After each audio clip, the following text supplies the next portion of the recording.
rapper don't tell she the new for grave where my UJ day Papa Emeka. Don't blind from growing, Peking don't fall, now watch up I'm raw. Me self they shake my hand no feel. Yesterday we laughed, today I just more. If we don't stop this night where we they share, tell me who go sing for the ones we know they.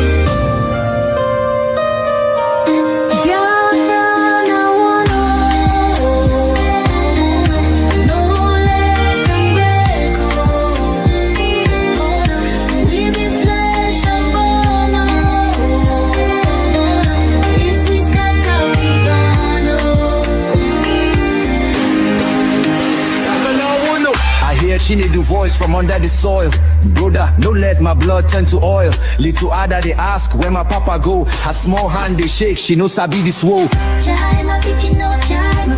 I beg my people see this fire we burn. Now our house they blaze, now our future they turn. We go tell their ghosts we no go fail you.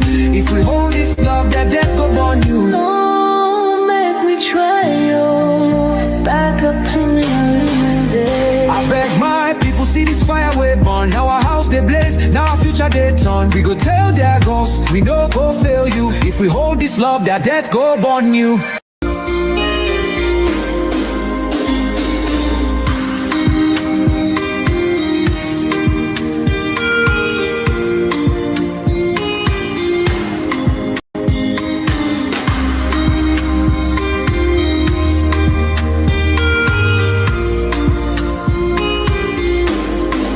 I see Mommy Nkechi, a rapper don't tell she the new for grave where my UJ day Papa Emeka.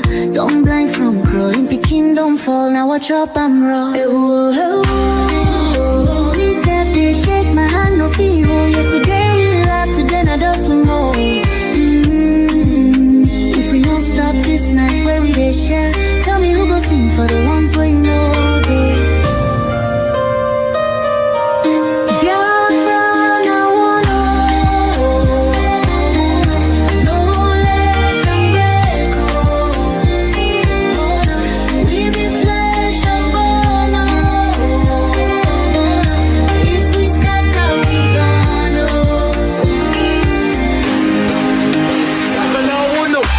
She need the voice from under the soil. Brother, no let my blood turn to oil. Little Ada they ask where my papa go. Her small hand they shake, she no sabi this woe. I beg my people see this fire we burn. Now our house they blaze, now our future they turn. We go tell their ghosts we no go fail you. If we hold this love, their death go burn you. No, make we try yo. Back up in the day. I beg my people see this fire we burn. Now our house they blaze, now our future they turn. We go tell their ghosts we no go fail you. If we hold this love, their death go burn you. Oh, make we try yo. Back up joints with the trembling. Oh, hey. If we no join now, our children go so.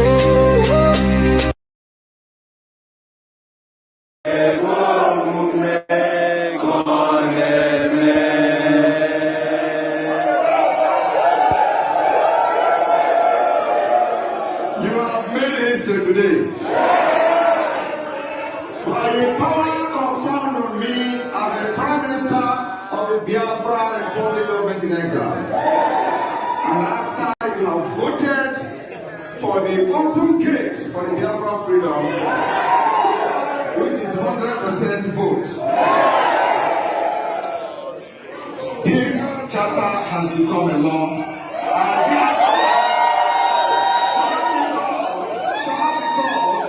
the Biafra Helsinki Declaration.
our freedom, Biafra.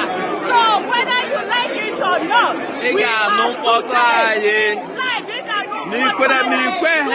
Our freedom has been discussed and have been getting it 100%. And that's why we are going home. Biafra is declared. My story, I'm here.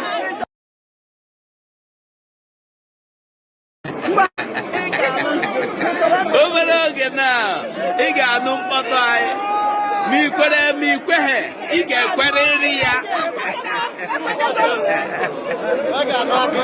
My quero. I get quereria.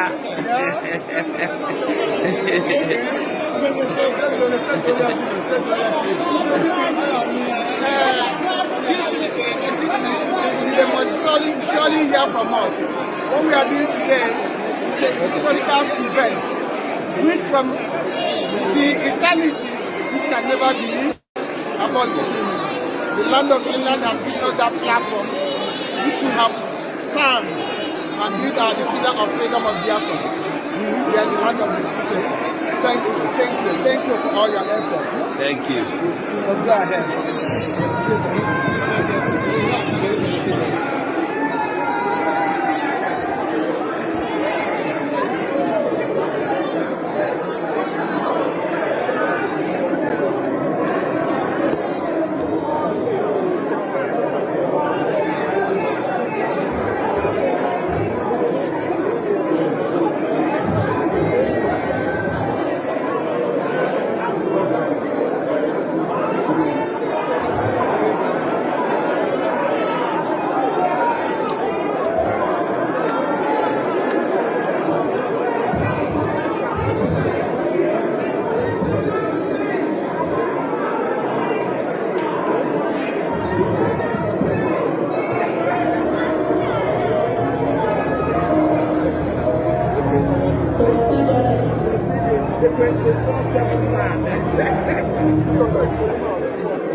This is my wicked word.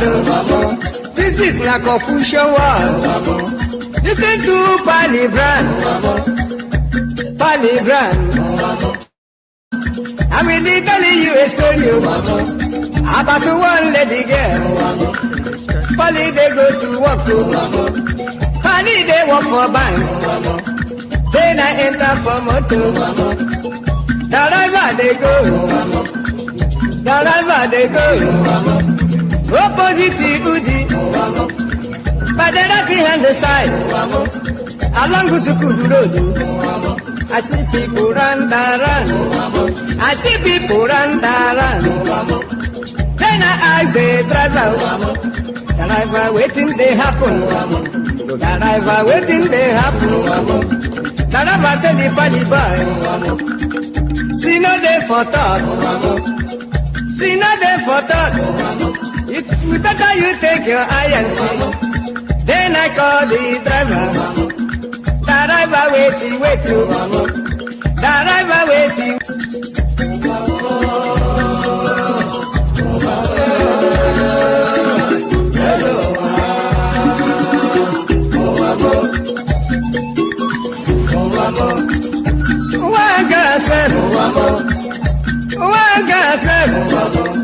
this is not wicked word.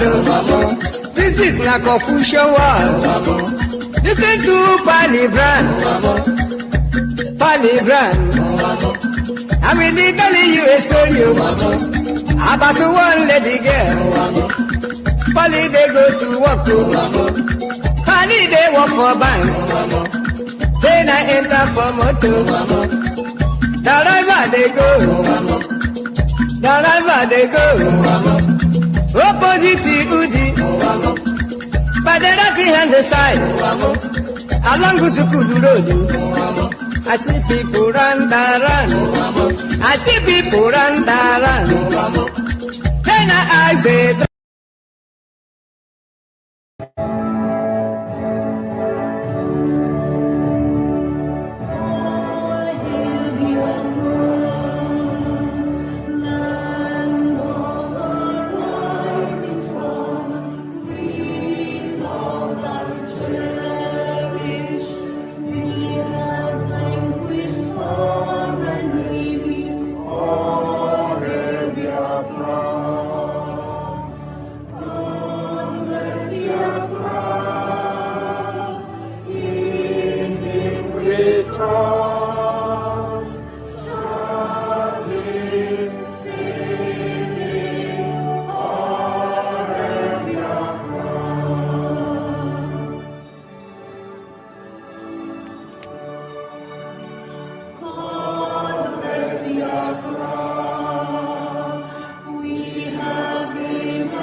David from the book of Psalm, chapter 7.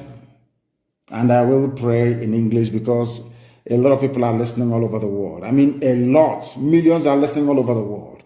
And I want them to follow our proceedings this very evening. Very, very critical, very, very important that we do so. O Lord, my God, the creator of the heavens and the earth, we take refuge in you. Save and deliver us from all that pursue us. Because if you look away from us, they will tear us apart like a lion and rip us to pieces with no one to rescue us. Because the world is against Biafra for no reason. We are hated, we are despised for no discernible reason. Only thee, O Lord God Almighty in heaven, is our Savior, not man. You must come to our rescue, because you are our Lord and you are our God. If we have done this, if I have done anything, if there is guilt on my hands, if I have repaid anybody, be it friend or an adversary, with evil or without cause, have done wrong to any man or woman, then let the Fulani Janjaweed pursue and overtake me. Let them trample down my life to the ground and make me sleep in the dust. Arise, O Elohim, Adonai El Shaddai, in your anger, rise up against the rage of the Fulani Janjaweed Caliphate and the Zoological Republic. You will rise and you will fight for your children. You will awake, O Heavenly Father, Lord God Almighty, the creator of the heavens and the earth, the owner of the universe, for you must decree justice. Let your children and all men and of goodwill gather around you while you sit on top of your throne in the highest of the heavens, the habitation that only thee can ever occupy. Only you, O Heavenly Father, will judge the people. You will vindicate me, O Lord. You will vindicate IPOB. You will vindicate your children of Biafra according to our righteousness, according to our integrity. O Most High, bring an end to the violence of the wicked. Bring an end to Fulani Janjaweed violence in our land. Bring an end to their abductions. Bring an end to their kidnappings. Bring an end to their extrajudicial slaughter of the innocent. Bring an end to their forced conversion of Christians into Islam. Bring to an end their mediocrity. Bring to an end their senseless feudal rule. Bring to an end their evil and their deception.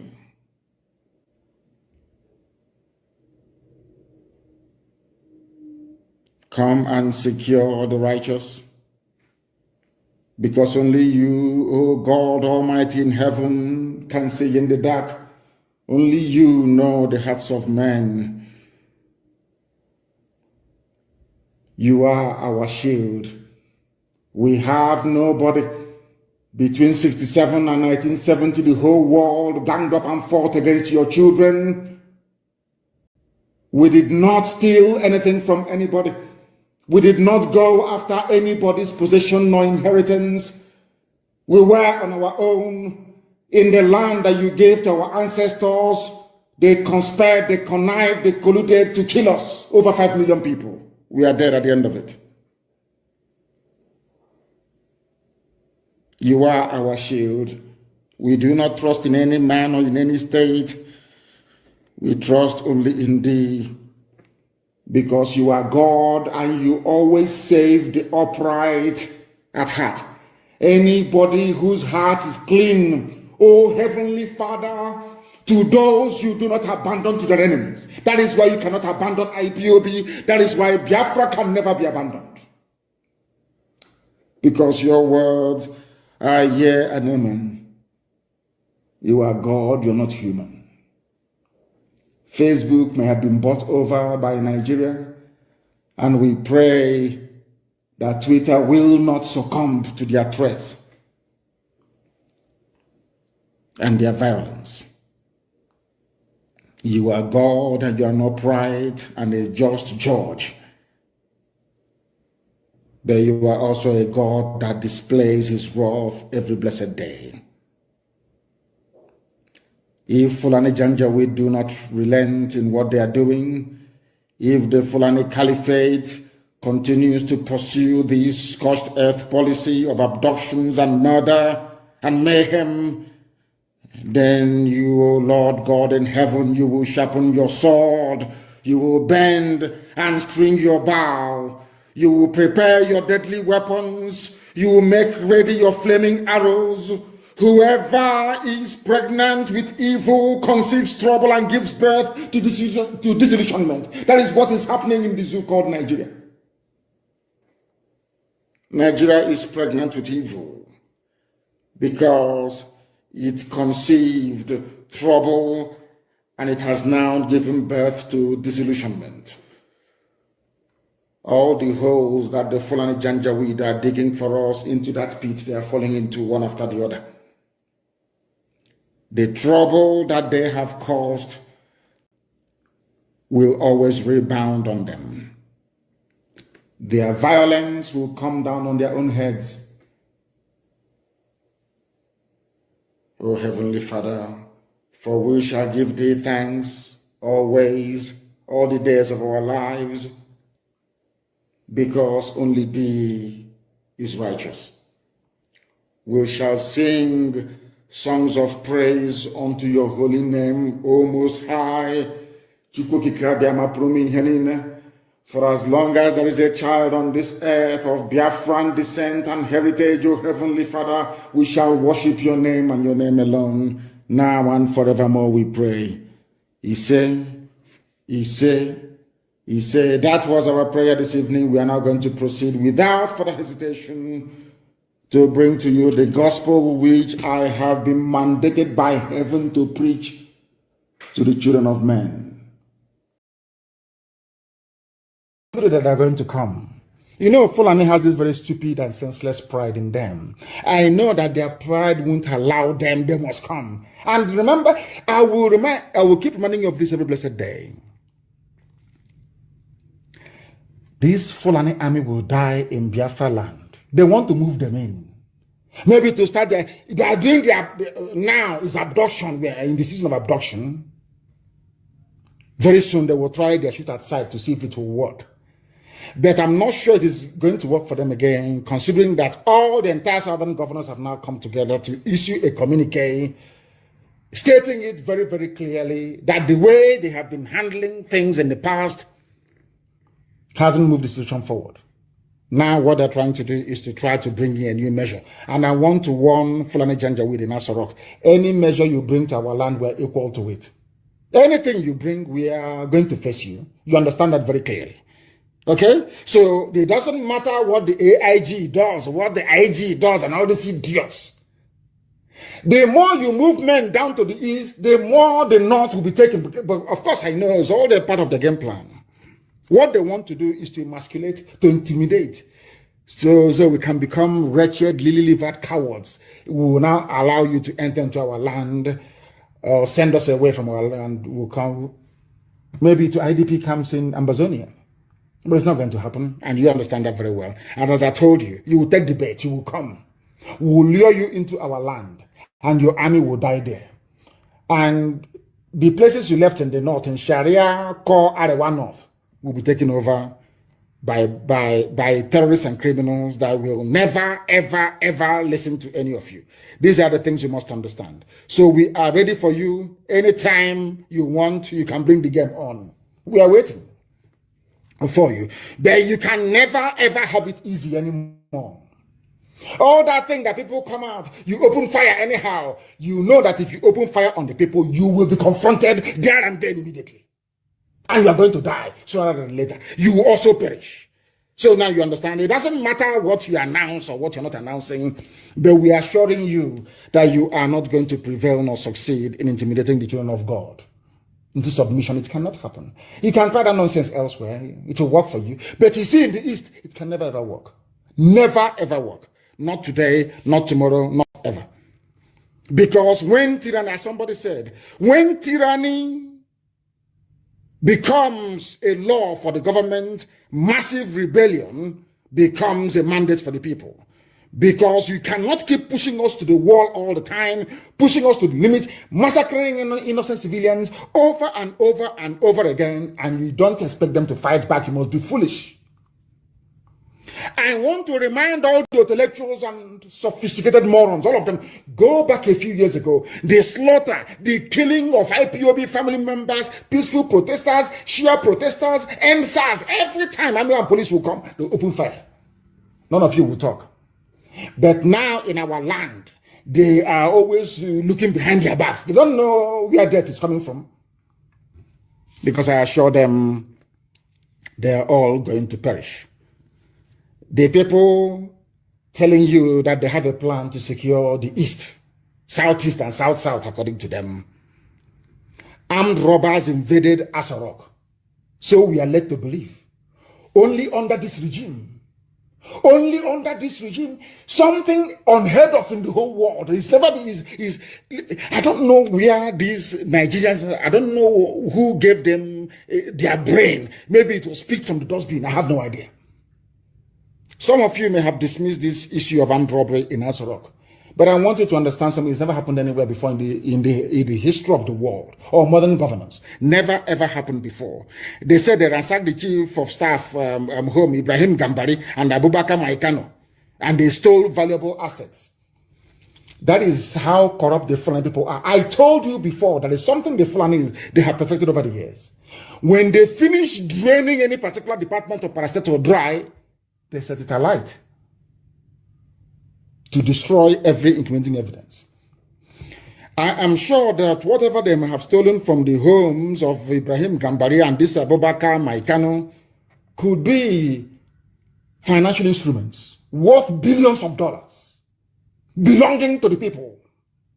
If you ask, oh, armed robbers came, how can armed robbers, if armed robbers can, or should I say, unknown gunmen enter into Asarok to go and steal state valuables? Now tell me which part of the zoo is safe. They did not sit down to say to themselves, let us look for a way to strategize and devise new security approach to Asarok to guard it. It's Southeast and South-South they're interested in. In the East, Biafra. And newspapers and their editors publish this type of junk every blessed day. And I'm asking them, they have no shame, honestly.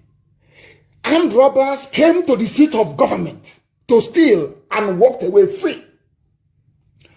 You shamelessly came out to announce that you are devising a new strategy for the East. You have not been able to devise a strategy to keep yourself safe inside Asarok. That is how they reason. It is supposed to be the most secure place in Nigeria. It is now every man for himself. That is why I commend Governor Autumn for what they have done. I will ask the southern governors, when next your meeting, invite your middle belt counterparts, and you see that the zoo will collapse within 2 weeks. Not just collapse. All those things that you have been asking for, they will give it to you. That is why all of you must come to the fullness, or should I say, to the realization that you must, without fail, keep on doing what you're doing in terms of defending your land. You must defend your land. Look at people suggesting. I mean, can you go to, how can I put it, to a gate man in a hospital and ask them to administer any form of treatment because you found them at the gate? Because you found them at the gate of a hospital. These people that are gate men in a hospital, you are prescribing a remedy that you cannot even yourself inculcate into the plan to keep your own self safe. You're not safe, but you're busy dishing out directive to go to, we now have a new plan. I'm asking the IG of police, go and secure Asarok first. Go and secure Abuja, where children are no longer going to school. Go and secure Abuja first. Go and recover Medugri. Go and recover parts of Yobe. Go and recover parts of Zamfara. from the same terrorists that you groomed before suggesting how peace can be restored in the East. If you want to use that as a cover to bring in your army, they're going to die there anyway, so there's no need. I will not distress myself on this. Bring them now, you're going to see. And I want to warn our Oduduwa brothers, and I made it very clear to the activists last night, that the Fulanis imported a lorry load of arms and ammunition, and the containers were being escorted by the military last night, and they offloaded this very consignment somewhere in Oshodi. But I'll come to that later on. I will give you the full details of exactly what transpired. And that was why Tinubu said that we had planned to bomb Lagos, something that is undoable in a billion years. In a billion years. They think we are very good students of contemporary history. We know the history of the war. I know personally how people from the West viewed the move by Biafran army to go and capture the seat of power or to neutralize them. It wasn't even an army of conquest to conquer Yoruba people, of course not. It was heading straight to Dodan Barracks in those days to go and neutralize them. I know personally how my Yoruba friends have explained to me their trepidation and their fear over that very expedition led by Banjo then. We know. So we cannot try anything stupid. We can never, ever, ever, not on this earth, antagonize our Yoruba brethren. Our Oduduwa brethren. It's impossible. We can never do it. We meet all the time. We have meetings all the time. So how can we? Are you telling me that all those gallant men in OPC, all those gallant men all over Yoruba land, they cannot do any work? If we agree that they should go and start, disturbing those who are disturbing them, they have more than enough men to do it. More than enough to do it. We don't have to go there. But they lied as usual, as they always do. As they always do. As they always do. But in the north, what is happening? Some of you must be aware of what DSS is doing in and around Abuja. And do you also know that DSS, they also get a cut of the ransom? Are you aware of that? Do you know that the DSS or SSS, they should be properly referred to, do you know that they get a share from bandits? So Fulani people are not even happy owning all the oil wells, controlling the Ministry of Finance, controlling Asura, controlling almost everybody, controlling the defense budget. How many of you here are aware that the daughter of Abba Kyari is the one responsible for all Nigeria's investment abroad? It's called sovereign wealth. Investment in stock markets all over the world is the daughter of Abba Kyari. They control everything. Federal inland revenue, every source of finance. Finance minister is always Fulani. Even when you plant your joro, or you plant maize, or you plant cabbage or carrot, the same Fulani terrorists will come and destroy it, use it to feed their cattle, and kidnap you in the process.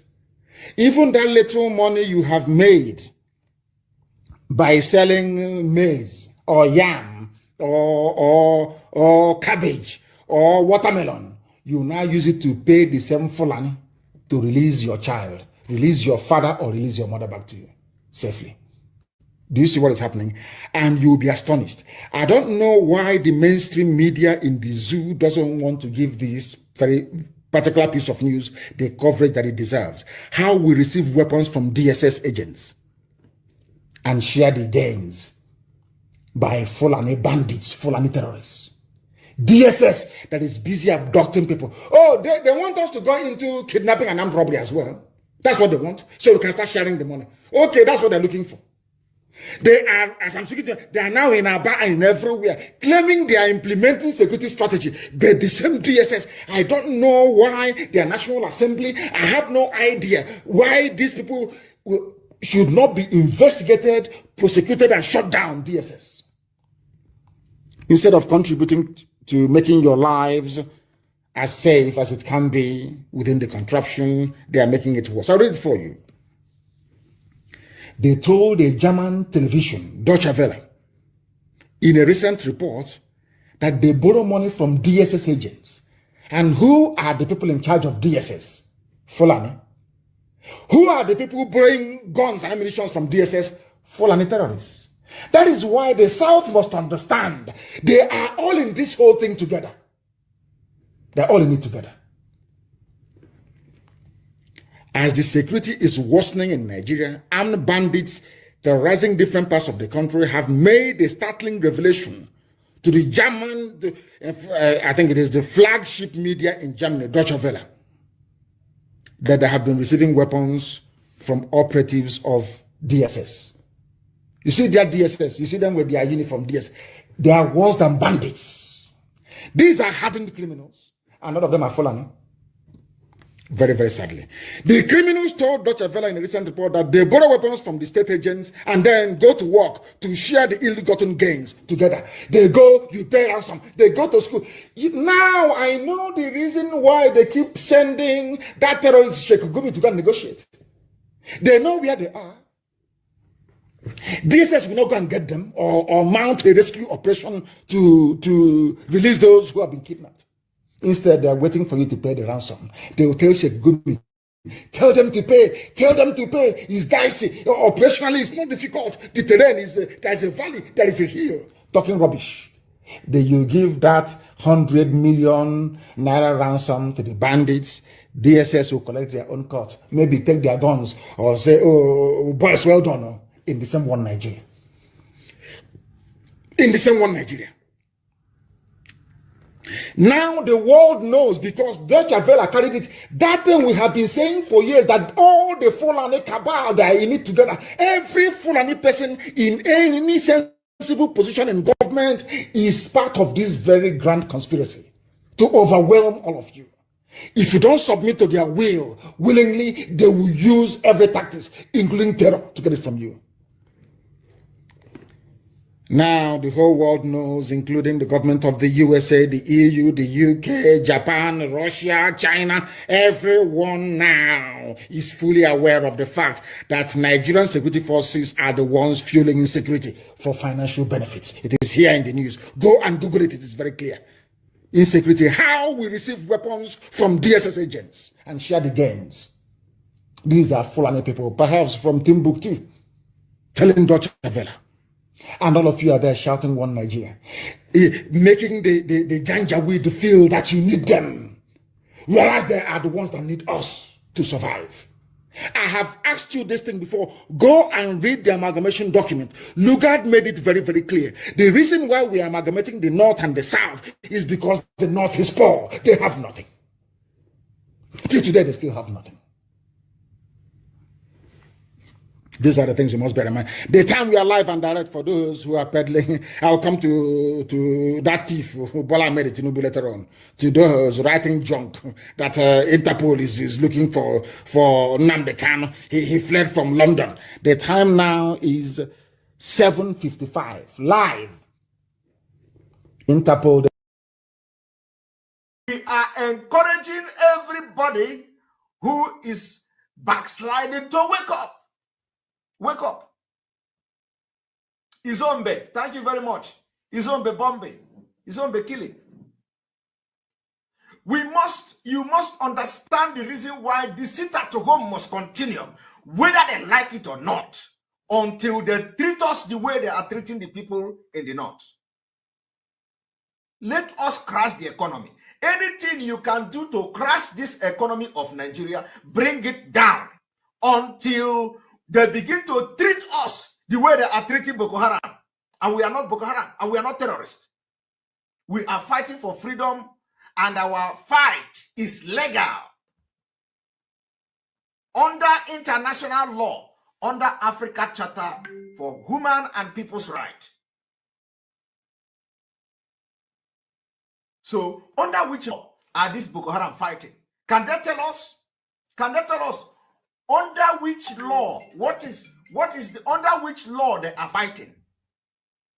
Under which law? We need to know under which law Boko Haram is fighting. There is no law. There is no law that back them. There is no law that backed Boko Haram. There is no law that backed ISIS.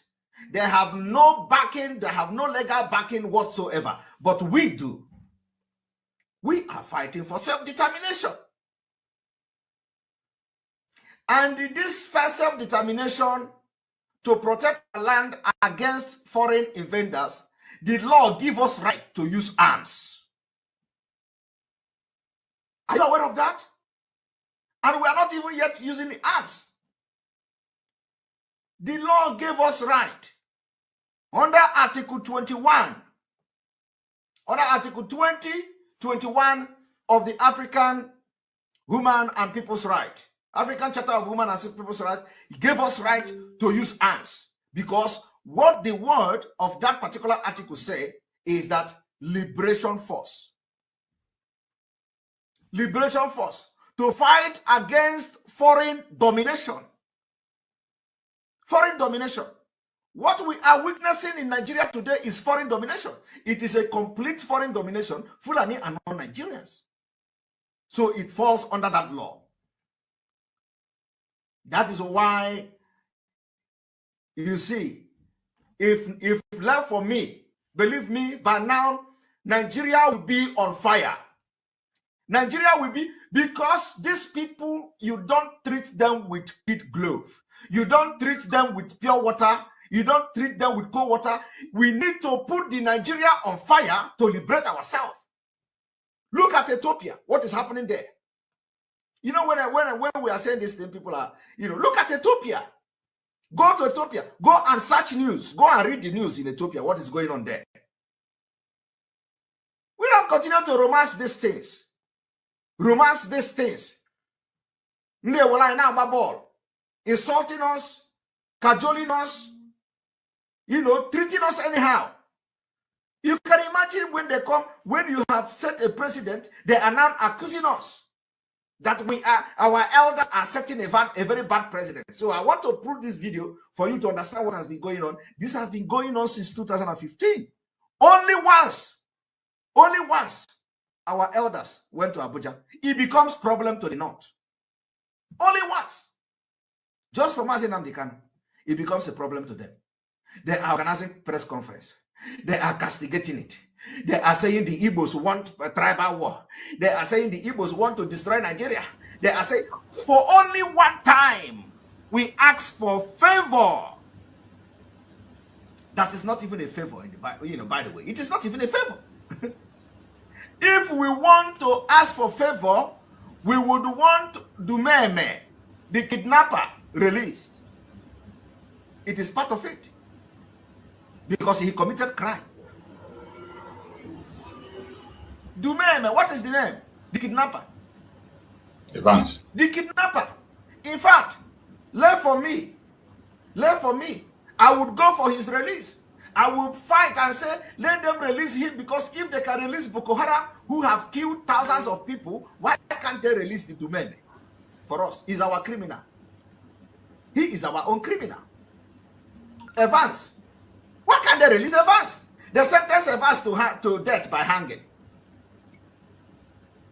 Now tell me, Evans' crime and this Boko Haram crime, which one is more grave? Which one is more grave? They are all the same. Evans' own is even well, you know. So you know, if I ask you now, which crime now is more grave, you know, or more aggravated?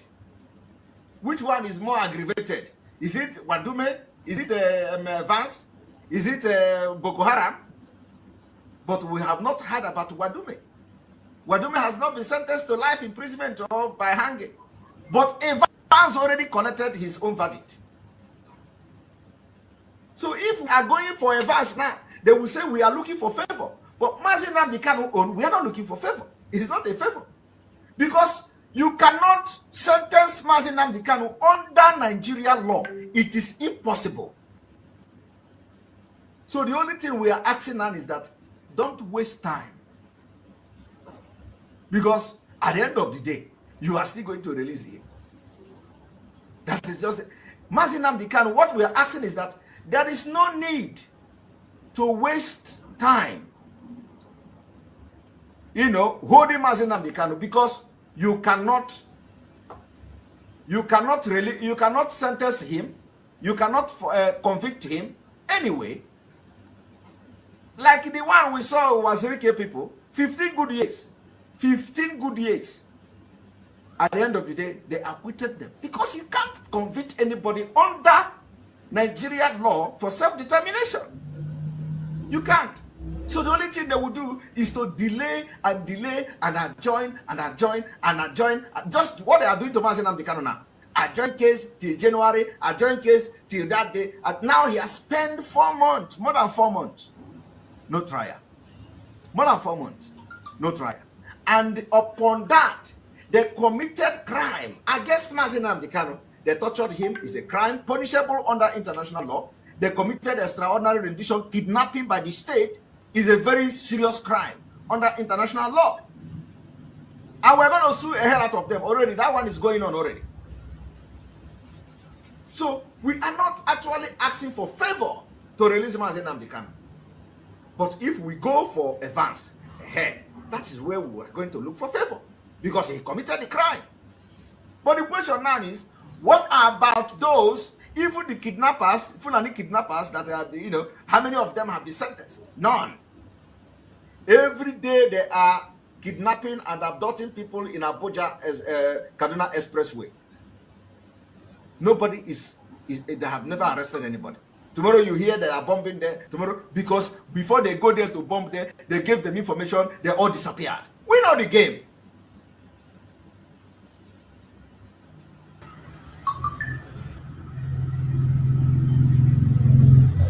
Welcome. Thank you for joining me on today's program.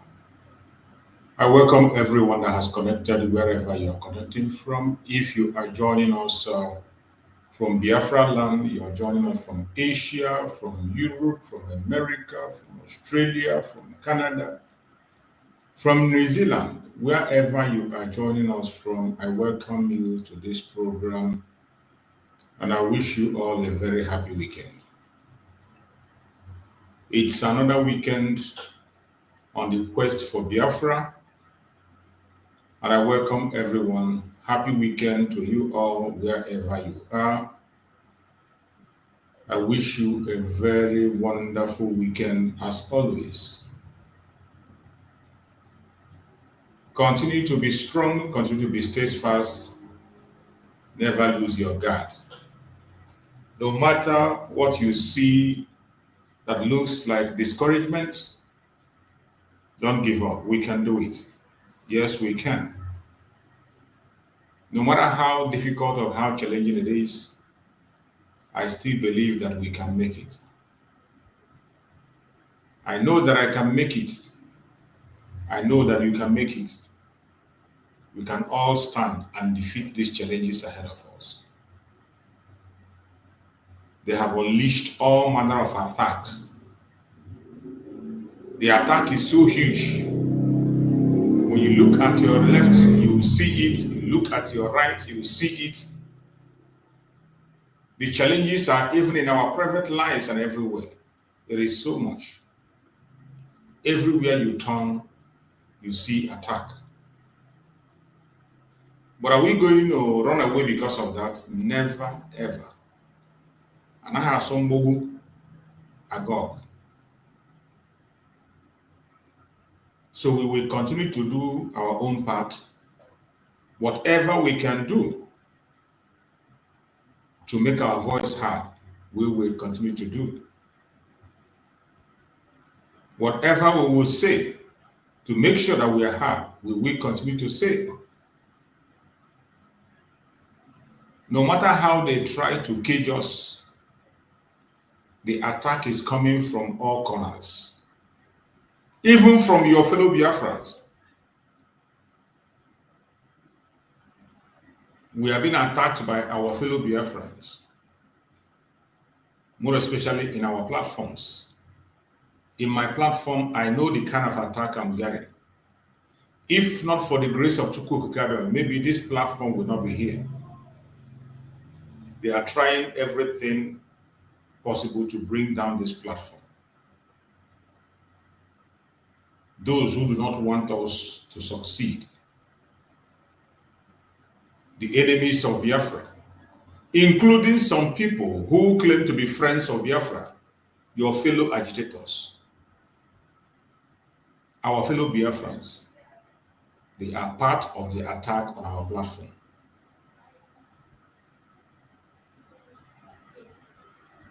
But for the fact that we are fighting for justice, we are fighting for humanity, and we don't come here to lie. We don't come here to push propaganda. We do not come here to do blackmail. We don't come here to instigate violence. We don't come here to support any idiotic group or the other. No. We focus on Biafra, and it's only Biafra that we know. Anything short of the cause of Biafra, we are not interested. We are not here for individual glory, to come and praise one man or woman out there. No, we don't do that. We are focused on the collective effort and interest of the Biafrans, and that we will continue to do, no matter how difficult or how hard it is. We will continue to do that. Every morning when we come here, as always, it's an interactive section, and this is weekend interaction. So wherever you are and you find yourself in the platform, feel free to join us and interact with us. If you have anything to share with us, you can use the link. Click on the link and we will bring you in to share the information that you have. If you have a question to ask, click the link and come and ask us questions. Questions that has to do with Biafra. Questions that has to do with humanity. That is the question we answer. Don't ask us questions that has to do with any group. We are not connected to that. And we're not going to respond to such kind of things that we are not aware of. We can only respond to the things we can be able to defend. The only thing that we can be able to defend is what we respond to. More especially the issue that has to do with the Biafran people. Freedom fighting. Feel free to use the link and ask us. We will respond to you. And if you have a superior argument, that is something you want to tell us, you want to educate us, feel free to send your request. I will bring you in. Whether you are watching on TikTok, you're watching us on Facebook, or you're watching us on YouTube, wherever you are and you're watching us. The only thing you need to do is to send a request. We'll bring you in and the whole world will hear your voice. We will continue to preach this gospel regardless how difficult it is.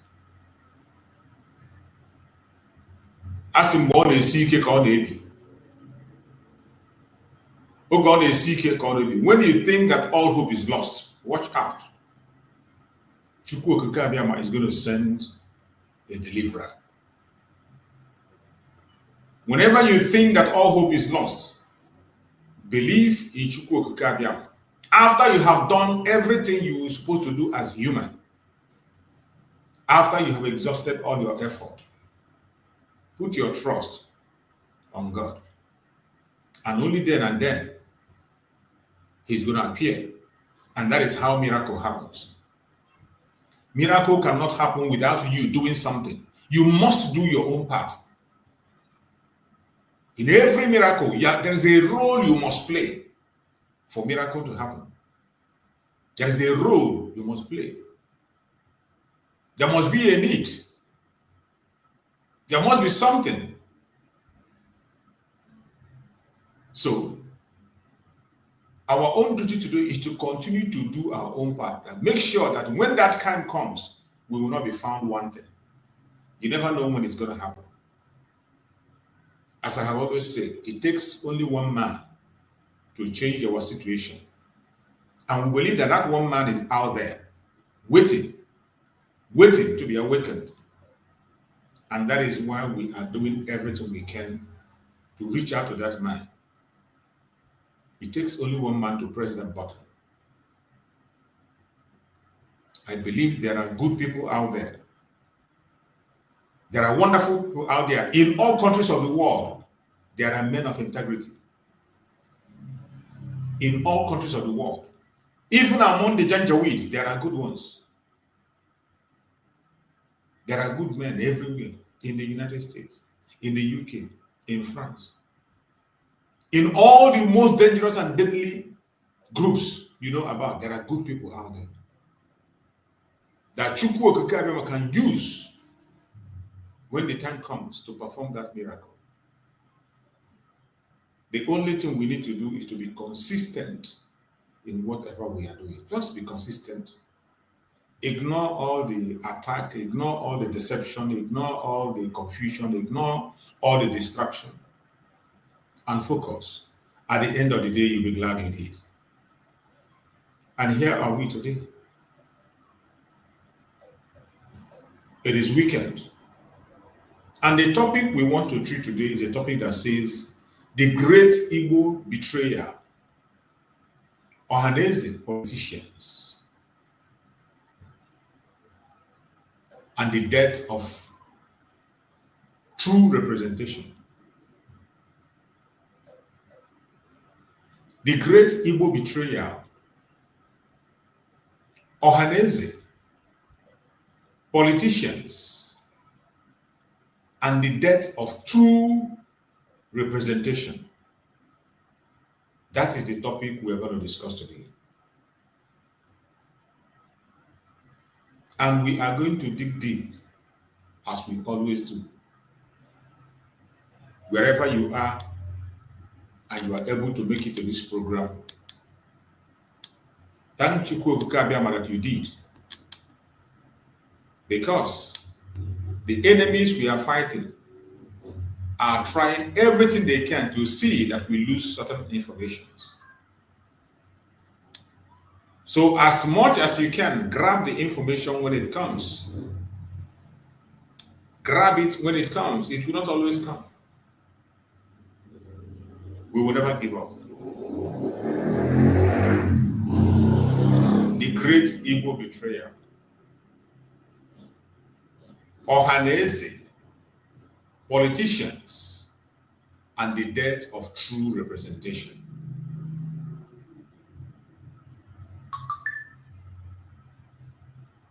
My fellow Biafrans, lovers of freedom across the world,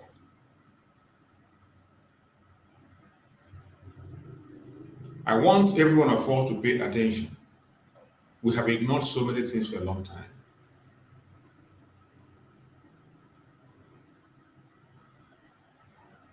I urge every one of us to begin to pay attention.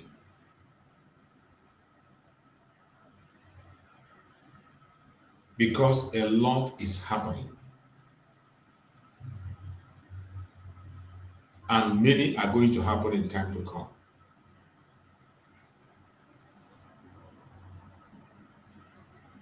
The betrayal of the Igbo nation by the politicians, the elites, and those who call themselves the representative did not start today. It's not going to end today. Has just started. And more is going to happen.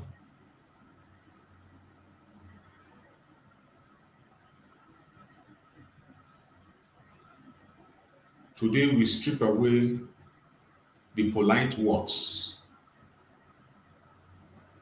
We are going to strip away all the polite words and show how our leader betrayed us. Those that call themselves leaders, they call themselves elites, call themselves our representative. This is about representation, accountability, and reclaiming our destiny. This bunch of idiots didn't only fail us, many of them sold us out. It is not just about failing us, they sold us out. That is how bad it is. They sold us out.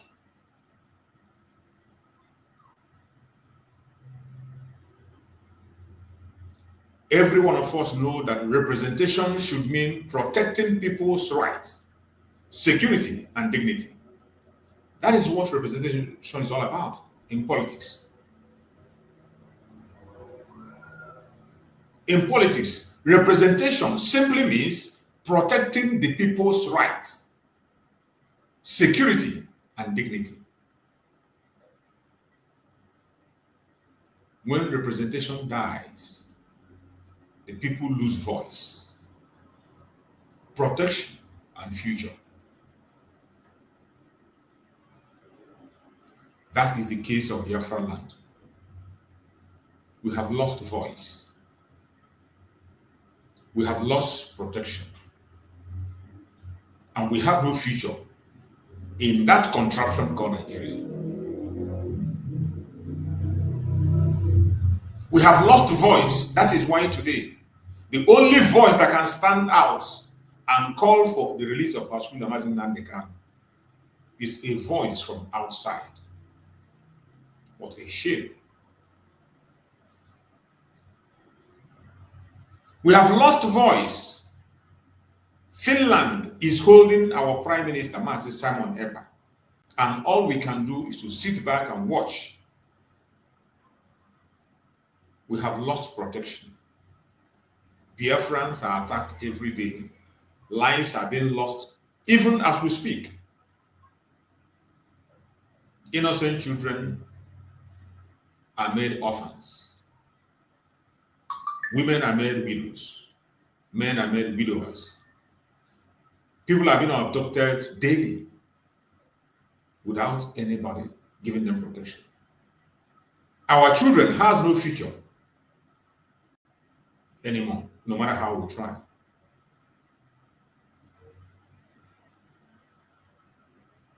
It is sad, but that is the truth.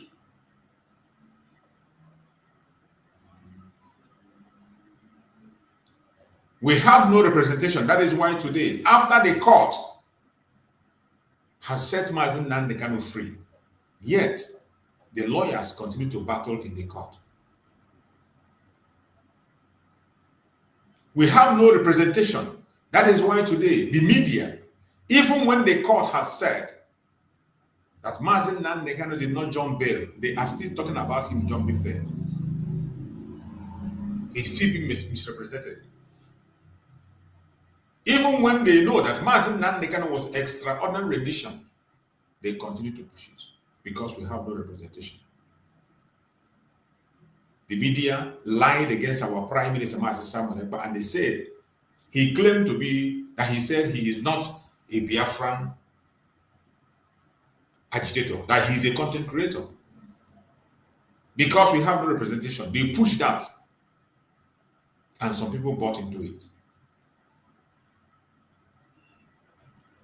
Because we have no representation. That is why today Biafra land is militarized. Insecurity in Biafra land to the highest level. Because we have no representation in Nigeria. Because we have no representation, that is why today international attention is not on us. Even with the atrocities Nigerian government is committing. What Nigerian government is committing in Biafra land is far way more than what Russia is doing in Ukraine. At least we know that Russia and Ukraine are at war. But what is happening in Biafra land today, in a place where there is no war, is worse than what is going on in Ukraine and Russia. Ukraine is a sovereign nation, have the ammunition back with NATO.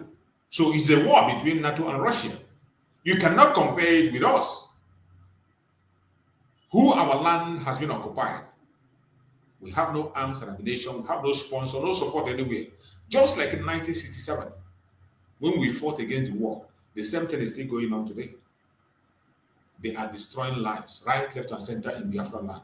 Nobody is raising an eyebrow because we have no representation. Both internationally and locally. No representation anywhere whatsoever.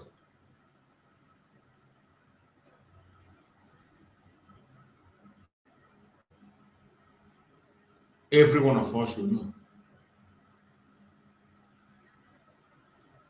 that the people who are supposed to fight for justice for us, the so-called political elite, the Ohaneze Ndigbo,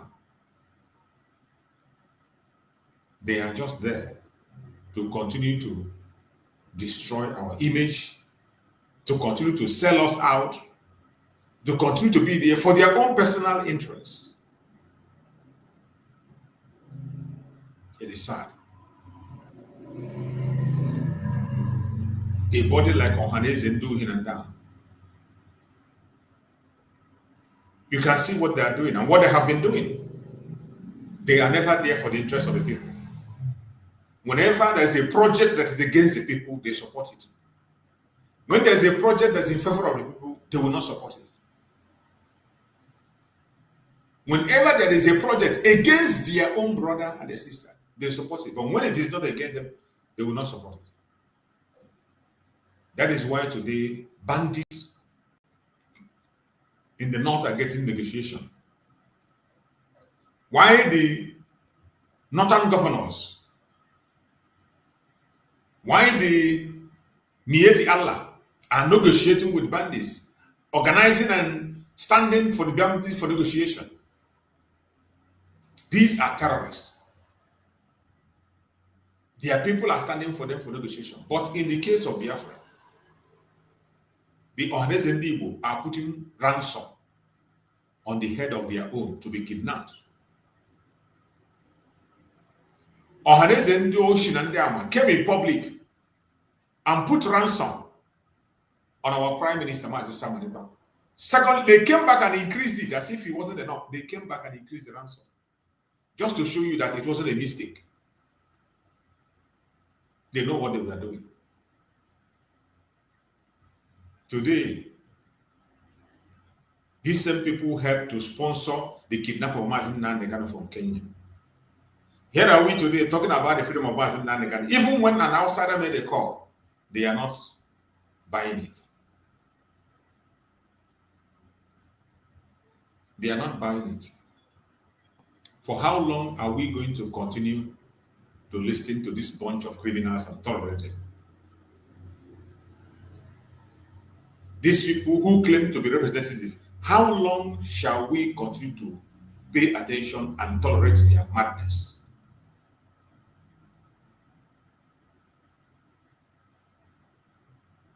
They claim to be our representation, our representatives. What is the duty of a representative? You claim to be a representative. You must be representing. And you must be accountable to the people. Anyone that claims to be a representative, a true representation, this is what it looks like. That person must speak boldly for the oppressed, even when unpopular. That is what is called representation. You must speak boldly for the oppressed, even when it is unpopular.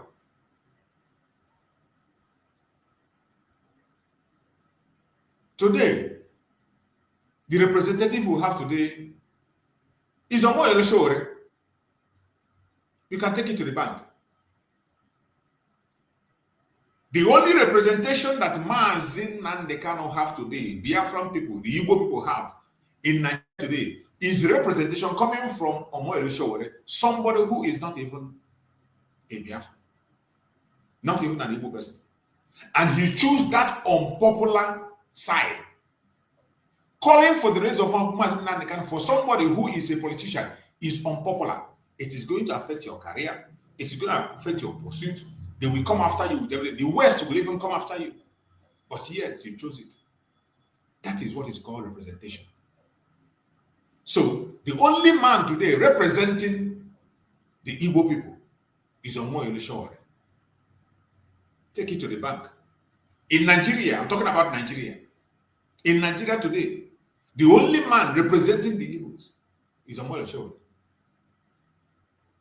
In representation, you must protect citizens from abuse and defend their rights. You must protect your citizens from abuse and protect their rights. How many governors in Nigeria protect their citizens from abuse. The videos we are seeing every day, information we are seeing every day, is attack on the citizen, either burning of houses, attacking their businesses, buying them at every given time, unaliving them at any single offense, unaliving them. We saw when they stripped naked a youth couple was stripped naked. We have seen when market people were shot, pregnant women were shot by the same people who were supposed to protect them, by the same people who claim to be representing them. And after that is done, we don't hear anything from it. No apology, no concern. A lot of people are injured. They can't even help to support their treatment. The same people they injured. I have seen several videos where people were going to hospitals to call the government out to come and pay the hospital bill of the people that those they sent injured. Several videos on that. More especially in Anambra State and Imo State. And these are the people who claim to be your representative. Is that how to represent the people?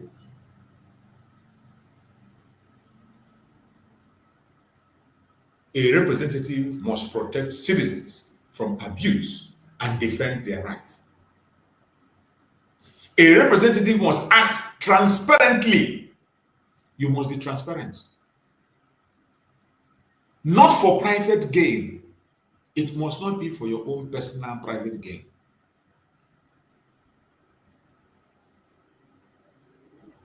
It must not be your own personal private gain.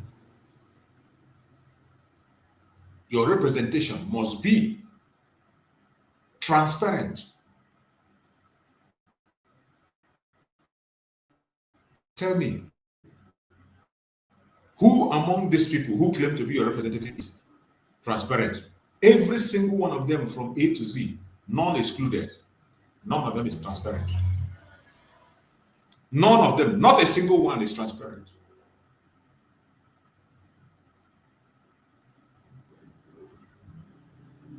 And this is unacceptable. We must not accept it.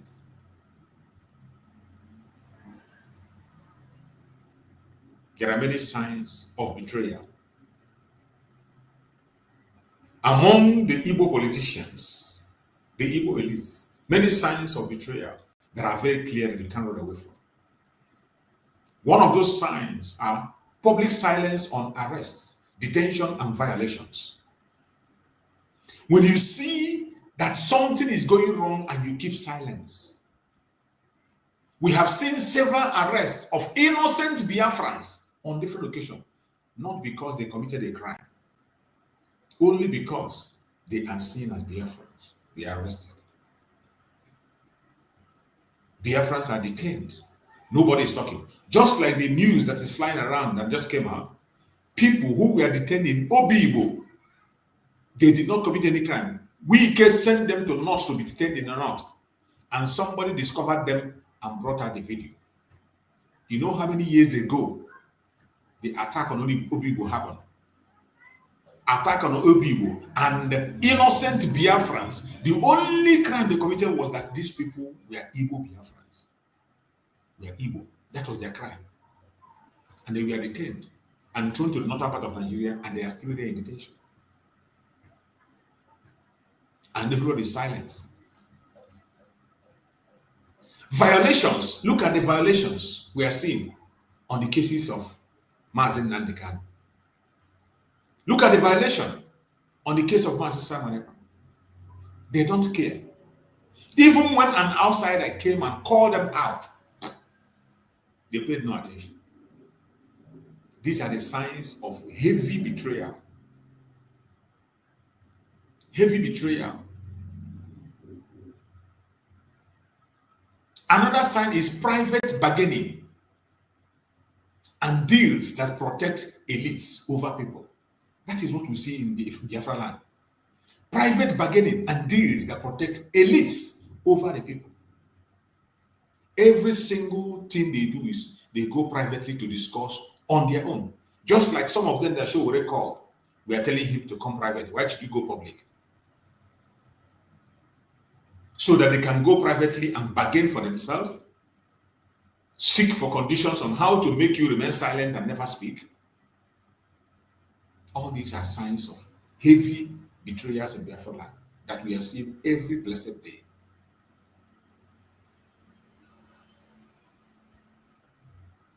We also hear PR-driven statements that avoid direct action. They say a word, but there is no action. PR-driven statements that avoid direct action. They talk and talk and talk, but they just keep you believing that something is going to happen. Today, Abia State Governor will tell you, oh, Mazen Nnamdi is coming out very soon. Don't worry. This one comes, oh, Mazen Nnamdi is coming out very soon. We are discussing with the governor. We are talking with the president. We are talking with the president. But in the actual sense, they are doing nothing. They only come to the media to deceive you, make you calm down, and think that something happened. Nothing happened. This is a grievous betrayal that we are seeing in Biafran. Selective outrage. Selective outrage, loud for some, silent for our people. They do not talk. When it concerns the people, when the people are concerned, the collective voice of the people, they don't care about it. They only select some individuals that will benefit their selfish interests. When things happen about them, they voice. But when it has to do with the choice of the people, they will never pay attention to it.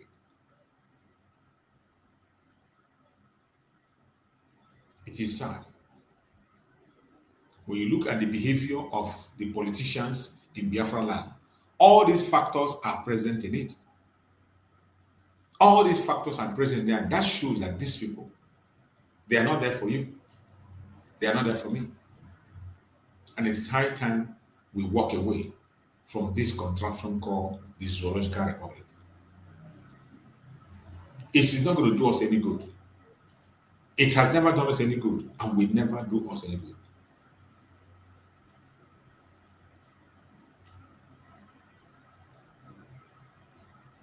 We have a high-profile detention like that of Mazen Nnamdi. Very high-profile detention that the whole world is paying attention to. United Nations have weighed in, and yet the leadership of Igbo land are silent on it. Unbelievable. A high-profile case, a high-profile detention that we are seeing, and yet the Igbo politicians, Igbo elite are silent. They are not speaking. What other betrayal can be more than that?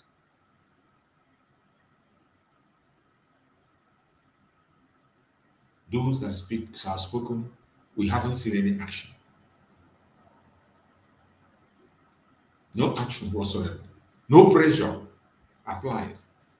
Only lip service. That's what we are hearing every day. Lip service. Every day lip service. Political elites prioritize their own appointments. They prioritize their appointments, contracts, alliances over community safety. They don't care about you. They don't care about me. It is about their position. It is about holding onto their position. That's what it's about.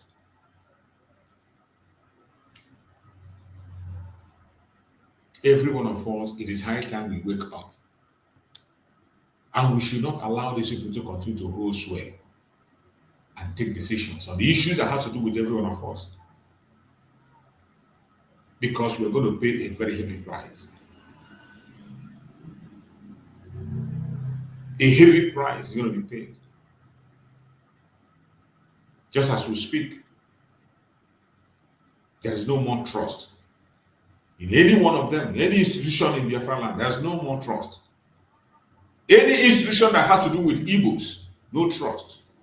Both World Igbo Congress, Ohaneze Ndigbo, Nandara, Undoshio, all those organizations, there's no trust anymore.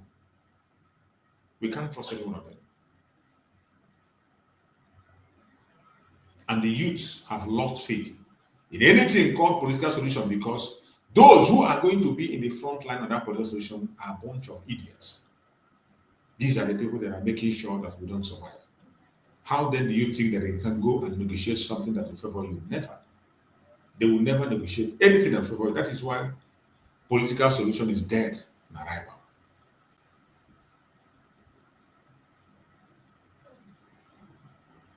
We must continue to do what we have to do and fight them the best way we can fight them.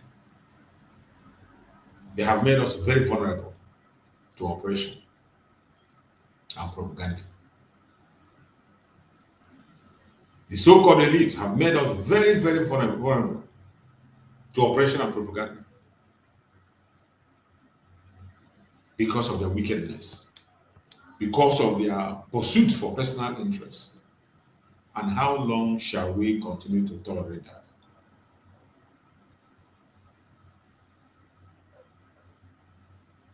The only thing we see in Biafra land every now and again is personal interests, wealth, position, security.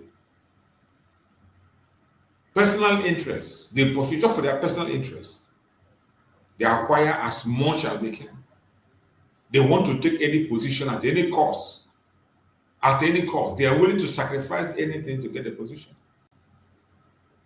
The security men for the people, they take it to themselves. You see some of them going with the convoy that even a president cannot be able to use. Even when people are complaining there's no security, but for them, they have all the security.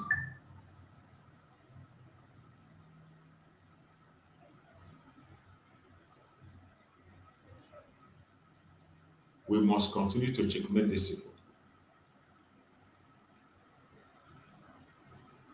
They are afraid of losing access to power and resources.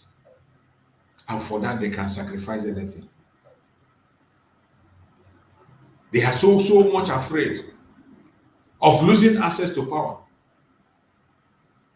They want to be in power forever. People full of jealousy, internal rivalries, and patronage system. Mad people everywhere. We must continue to do things right, and the time is now. Don't allow the enemy to overtake you. Do not allow the voice of the enemy to take over your own voice. We have been through a lot as Biafrans. A lot is happening. And we will not continue to allow these things to happen. We must prepare ourselves as Biafrans, and we will not allow our enemies to laugh at us. Everywhere you go on the media today, the only people that are speaking up and making a case for Biafra, for Igbo Biafrans, are non-Igbos. The non-Igbos are the ones making case. But those who call themselves Igbos are the ones fighting against themselves. And you see them on social media, on daily programs, speaking against their people.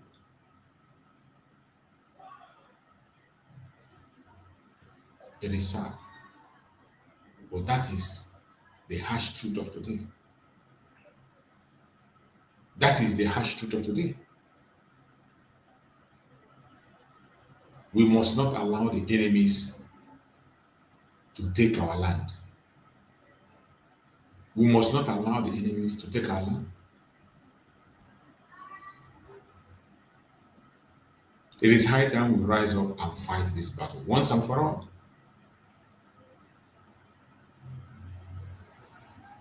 We cannot continue to give excuses. We cannot continue to pretend all is well. All is not well. There are problems, right, left, and center.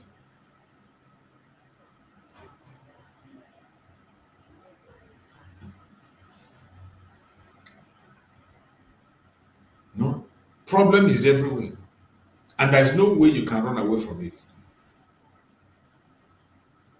There's no way you can run away from it. Until you stand up for the truth, pursue the truth, and do the right thing. If we don't do the right thing, it is going to be worse by day. As the day go by, it is going to be worse. It will get to a time that you can't even be able to stand.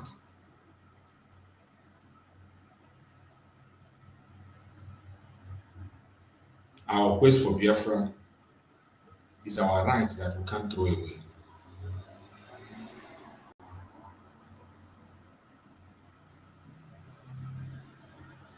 It's our right that we cannot throw away. So if they are telling you that you don't have the right to fight for Biafra, show them that you have the right to fight for it and go for it.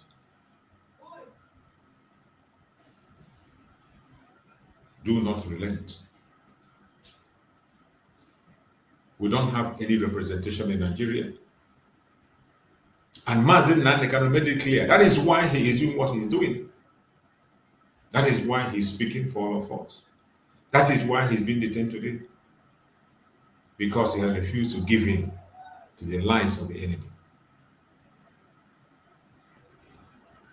Because he has refused to give in to the lies of the enemy.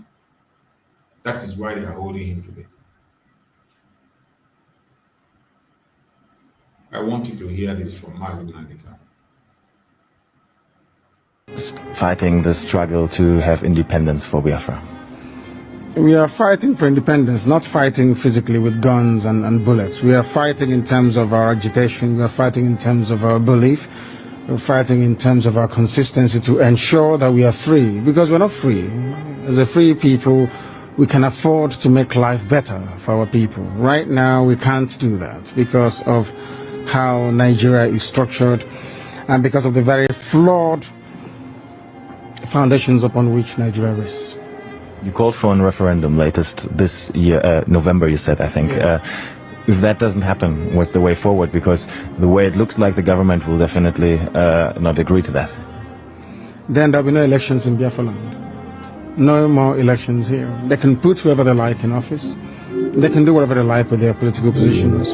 We will not engage in any political process. You said it's a peaceful struggle, but yes.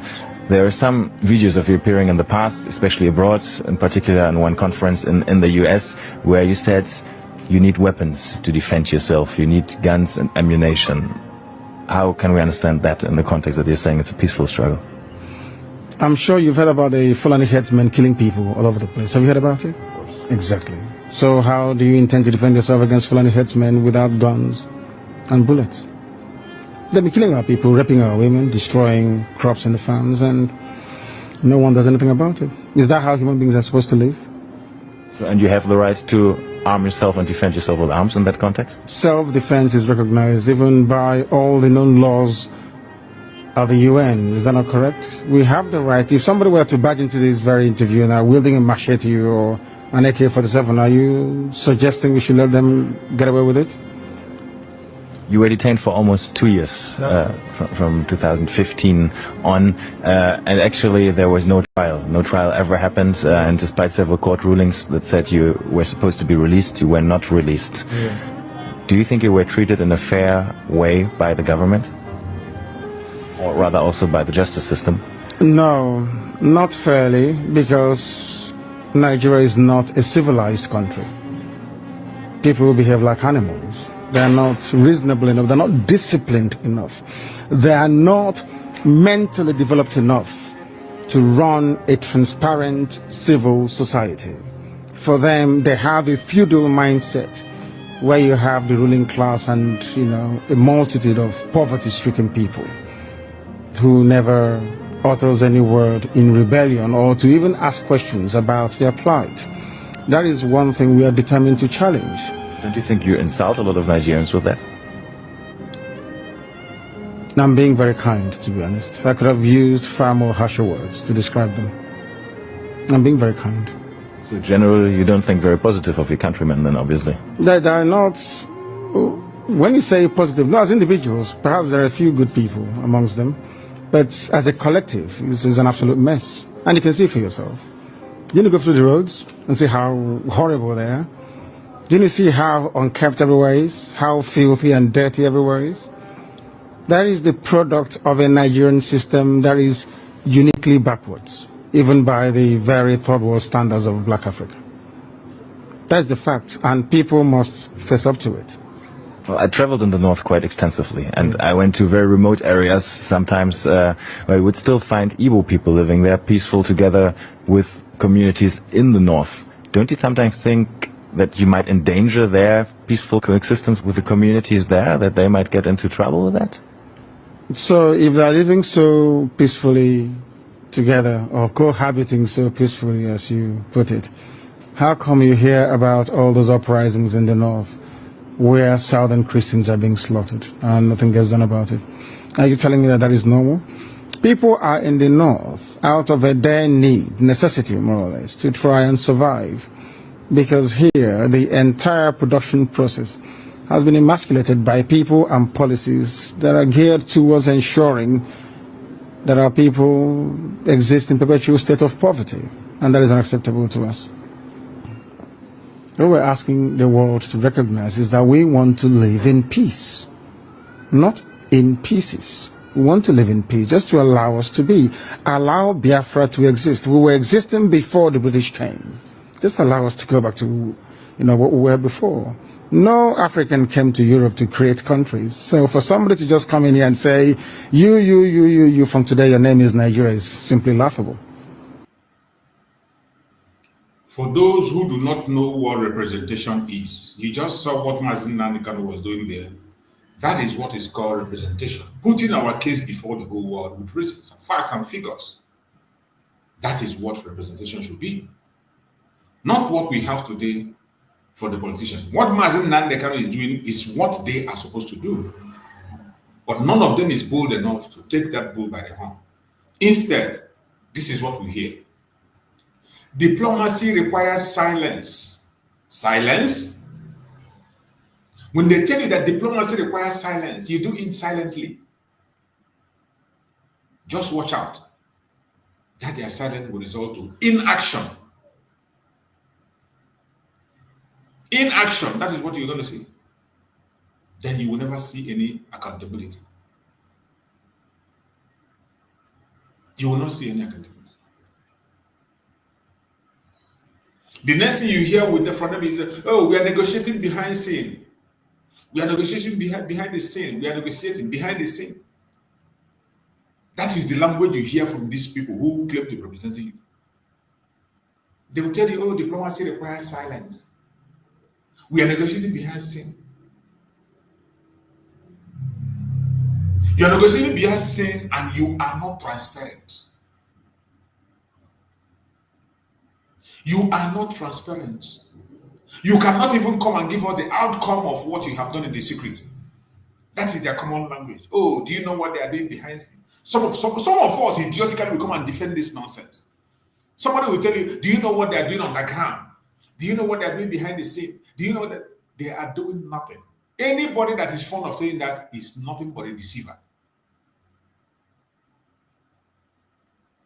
Whatever you are doing behind the scene, you need to be transparent and show us the outcome of your behind the scene maneuver. But what you see from them, these are what they used to back themselves up to remain invisible and never speak for you. They say silence requires diplomacy.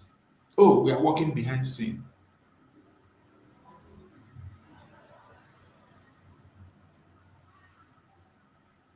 It is so sad. It is so sad. They will tell you, unity requires compromise. Unity requires compromise. Instead of representing you and presenting your case, oh, unity requires compromise. But not at the cost of justice and lives. It requires compromise, but not at the cost of justice and lives.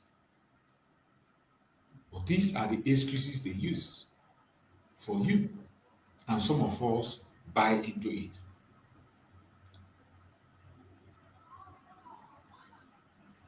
Everyone that calls himself elites in Biafra land, more especially Ohaneze Ndigbo,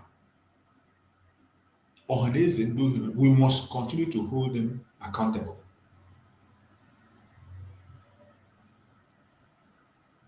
And we demand immediate public statement and legal action defending detained Biafrans.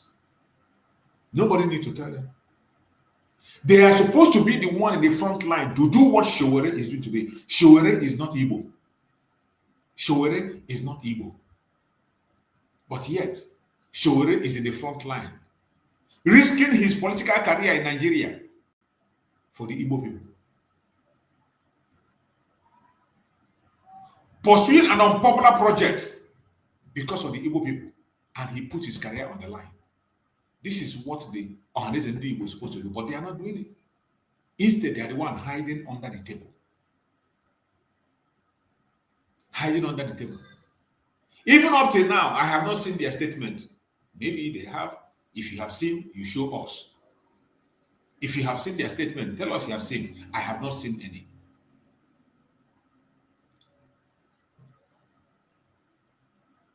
These are a bunch of idiots that are never transparent in anyhow. There is nothing they are doing that are transparent. The only language you hear from them, oh, we are doing something on the ground. Oh, we are meeting, we are talking to people. They are doing nothing. All their moves is for their own personal, selfish interests. For their own personal and selfish interests.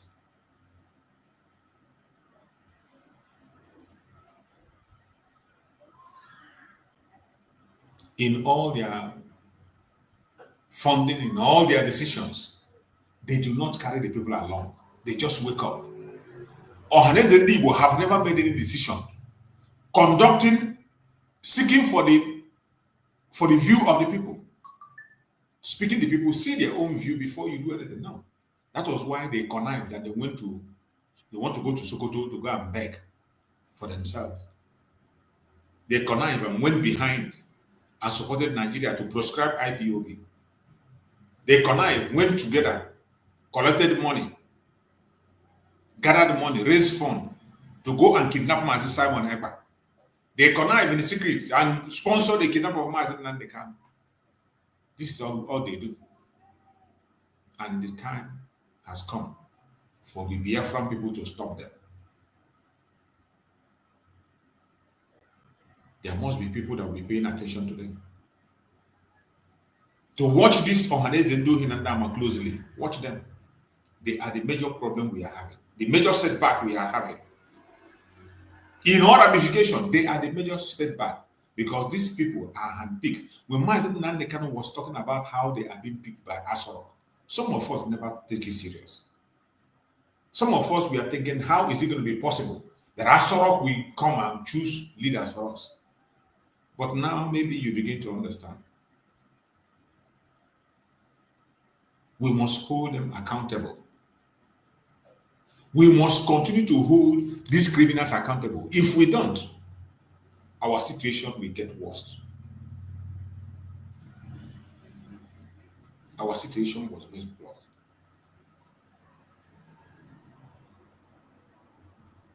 We must continue to expose the atrocities of these people. We must continue to educate Biafrans that we have no representation in Nigeria. Nobody is standing for us as a spokesperson. Those people that are parading themselves have no legitimacy to represent you. And that is why they don't care when something happens to you. When they invade your land, they will not speak. When they arrest your brother or arrest you, they won't talk. Instead, they will support in the government. You can imagine the other clown. That idiot, Ojus Okalo, saying that he is not going to say anything until Tinubu says something. He's not going to say anything until the court takes decision. Meanwhile, people from other regions are speaking out, calling out Nigerian government for their evil deeds. We must continue to pressure these people. Those who are in the zoo, who can write petition against them. Campaign against them. We know we can't protest because protest in Nigeria is something else. We must continue to expose them to the world. We have to take our own destiny in our own hand. Just as we are already doing. Creating our own councils, youth councils, creating our own groups, having our own independent media to speak the truth, to debunk their lies. We need to represent ourselves, because if you keep quiet, you are gone. That is why so many of us have taken upon ourselves, no matter how difficult it is, we come and talk. And that is why they are attacking our platform. They see our platform as a threat because we say it the way it is. If I want to win, if I want to get views, I know what to do. I know the topic they enjoy. I know the topic they will even help to promote it, to create distraction. If I change and begin to do saga, if I change from what I'm doing now, begin to do saga, you will see millions of people watching. They will even sponsor and make sure that they help to promote it so that it will distract people from the real thing. But we are not for that. We know why we came. We didn't come here for personal interest. We didn't come here to promote ourselves. It is about Biafra and about Biafra alone. So it doesn't matter. It doesn't matter what happens. It doesn't matter the attack we get. We will continue to speak. Any little time you have, in any opportunity, speak up. Share information about what is happening in your area. We have no representation. You represent yourself, I will represent myself. We collectively put these informations out, and they cannot be able to stop it. No matter how small it is. If you can do 1 minute video, 2 minutes, 3 minutes, 15 minutes video, do it and send it out. Even 60 seconds, do it. With key points and hit it out there. Just do it and post it. Demand for justice for your leaders. Maazi Simon Ekpan Joko and Maazi Nnamdi Kanu. Put up a write-ups and share it.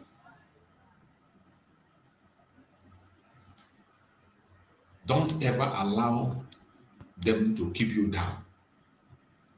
They have a project to disorganize us. They have a project to make sure that we don't have a voice. They have a project to make sure that our voice is not heard. Are we going to allow them to succeed? Of course, we will not allow them to succeed. We cannot allow them to succeed, no matter how they try. No matter the propaganda and blackmails we are seeing. You think they will stop? They will never stop. They will not stop. If you think that they will stop, they will not stop. And that is why wherever you are as a Biafran, you must stay strong and don't look back. Don't allow yourself to be distracted. If you are distracted, you are gone. If you are distracted as a Biafran, you are gone, and you are gone forever. Nobody's going to help you. Nobody is going to help you. You think that somebody is going to stand for you? Nobody will help you. Nobody will stand for you. You have to stand for yourself. You need to stand for yourself. It is your battle. You will fight the battle yourself. Nobody is going to come to fight this battle for you. That is why we have to be serious in whatever we are doing. Is it going to be easy? It is not going to be easy.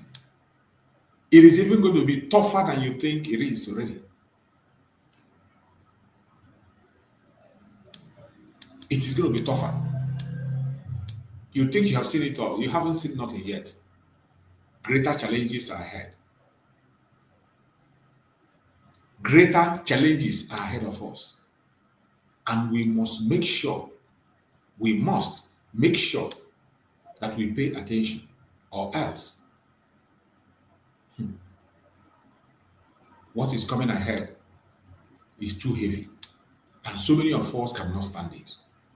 Many are already falling out. Many are already discouraged. So many of us are already discouraged because of the things that are happening, because of the attacks that is coming right now. So many are already discouraged.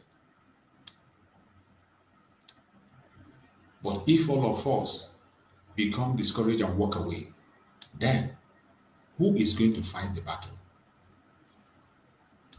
If all of us get discouraged and walk away, who is going to fight this battle? That means we are running away from our responsibilities.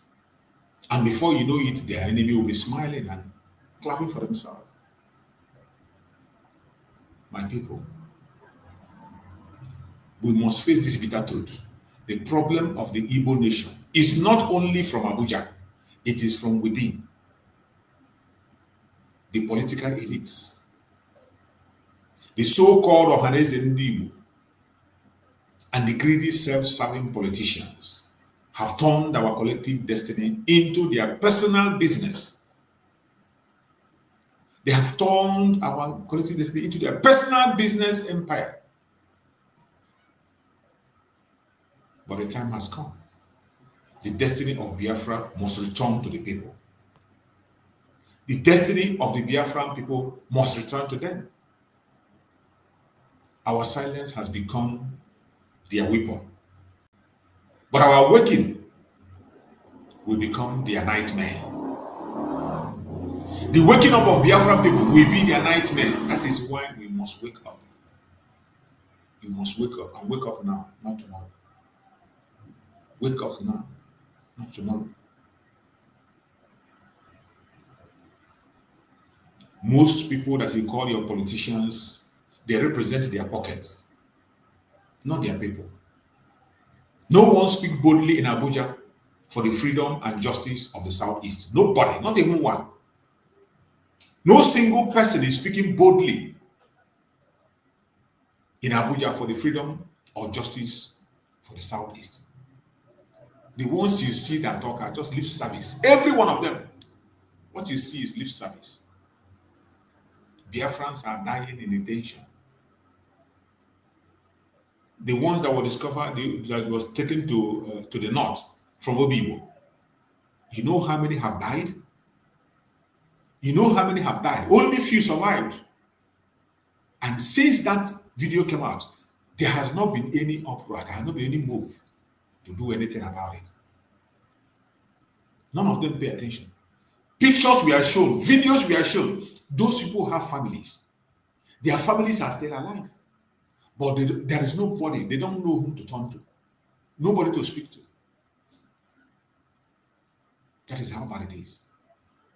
Biafrans are dying in detention. And yet, no political voice stands up. Since that video came out of people in Obibo, it's supposed to cause an outrage. It's supposed to be discussed in the Senate, in the House of Representatives, but no single person have raised it up. Nobody spoke about it. He who is silent in the face of oppression have chosen the side of oppressor. And that is the side every representative, every politician have chosen in Biafra land. All of them align with the oppressor. They are all aligned with Abuja. You can imagine somebody boldly telling you that until the drug baron takes decision and the court takes decision before he can say a word. What does that show you? That shows you that he has chosen the side of the oppressor. And some of you foolishly still regard those people as your leaders. Some of you stupidly still praise those people. Some of you still go ahead to advertise this bunch of clowns.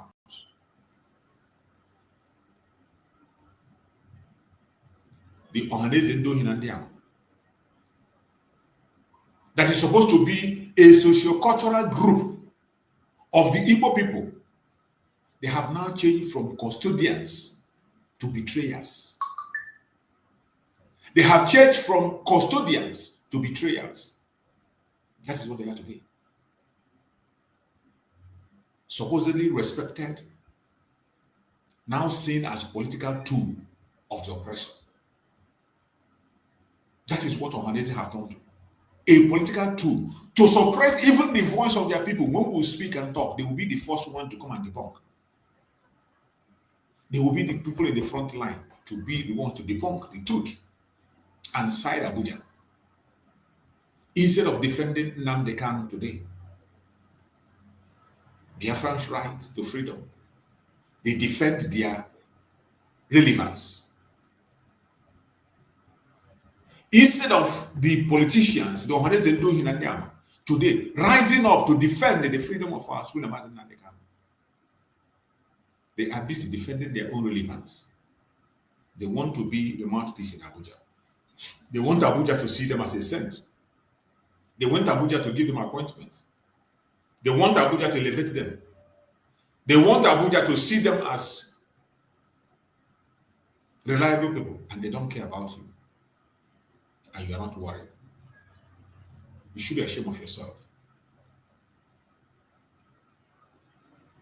The Ohaneze Ndigbo have lost the moral voice of Igbo people.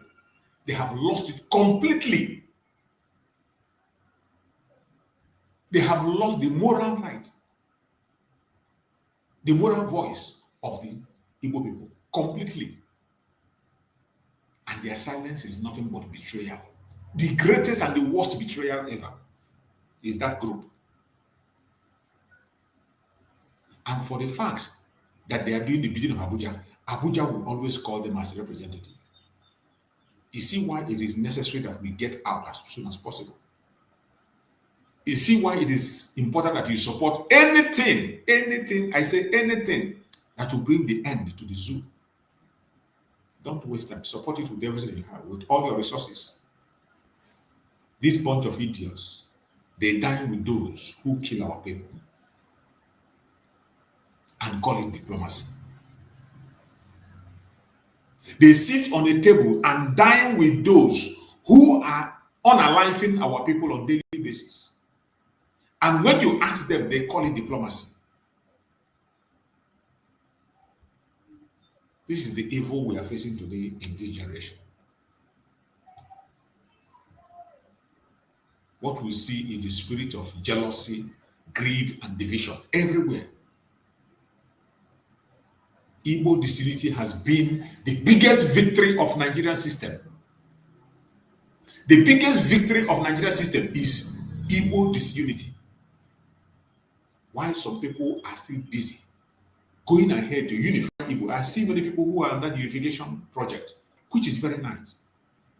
I have seen many people who have taken that project of unifying the Igbos across the world, across Biafra, which is nice. But yet, the Ohanaeze is the one that is the front fighting it. The Igbo unity that people are preaching today, Ohanaeze is the one fighting it. Igbo disunity has been the biggest victory of Nigerian system. The biggest victory of Nigerian system. Many elites are jealous of anyone who rises with genuine love for the people. Whenever you rise with genuine love of you, because people know the person that is working for them, people know those who work for them, those who love them, those who are genuine. Every one of us know. Every one of us know. And when we see those who put their life on the line, who are genuine, we love them, we show love, we appreciate them. The only thing you see from the elite is jealousy. They become jealous. Just like the case of Nnamdi. When they watch the crowd that follow Nnamdi, when they see the crowd that is calling the name of Nnamdi, they can't handle it. They can't stand it. They say, don't release this man. They say, hold him there. Hold him there. Whenever they come across the videos where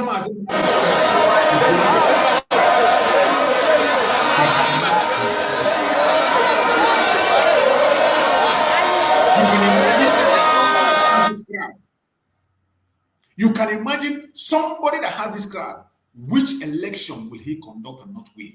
Which referendum will he conduct and not? Which order will he give and it will not be obeyed?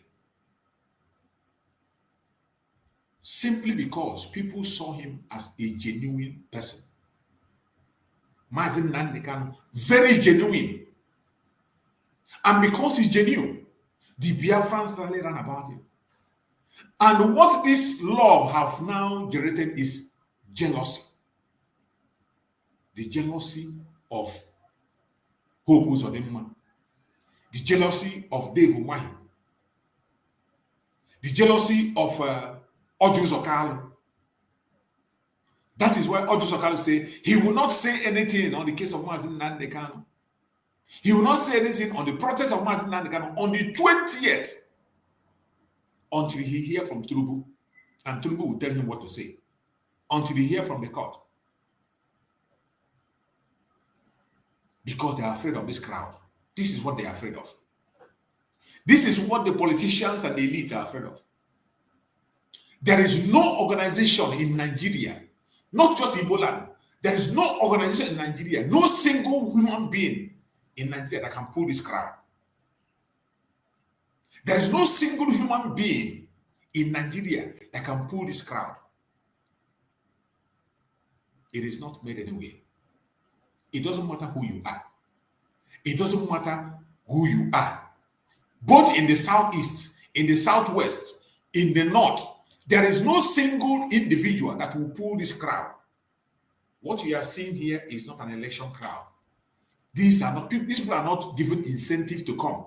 They were not paid. These are people who came on their own. Some of them used their money to sponsor others to come. This is what they are afraid of. This is what they are afraid of. This is what they don't want to see. This is why you see these criminals. And when they hear about Nnamdi Kanu, they become restless. They become jealous because of the genuine love of the people for someone who is genuine and ready to speak their mind and stand up for them. What we see in the life of these criminals who call themselves politicians, instead of building together, they fight and destroy progress. They can never come together and build. They fight and destroy progress. You remember how many times Nnamdi Kanu called the governors, wrote to them, formed a security outfit to secure Biafra land. The North already had their own. The Southwest have their own. Formed a security outfit to guide Biafra. Some of you think that Nnamdi Kanu just wake up and form the ESL. Nnamdi Kanu did not just form ESL. Nnamdi Kanu called on all these governors in Biafra land. He wrote to them personally, one after the other. And he was advising them, get a security outfit to defend the people. The Fulanese are coming to invade. He warned them, and they could not do anything. They didn't. Nnamdi Kanu went ahead and formed the ESL. ESL to secure the entire Biafra land. Just after Nnamdi Kanu had formed it, they came out and said they want to form their Ebubago. Do you know that even to form the Ebubago, they could not unify together to form Ebubago? They could not come together. They could not come together and form a single force. They were still divided. Some of them forming different armed groups, right, left, and center. Up to this today, they can never find a unified front to do anything. Nothing. Instead of building together, they fight and destroy every progress in Igbo land. These politicians, these elites, Ohaneze Ndigbo, they destroy it. They don't work together, never. Even the Ohaneze, they have two factions. You saw when they were doing election. Some faction were doing election in a River State. Some were in Enugu doing election. They have two parties. One is leader there, the other one is leader there, causing chaos. You can never see them having a unified front.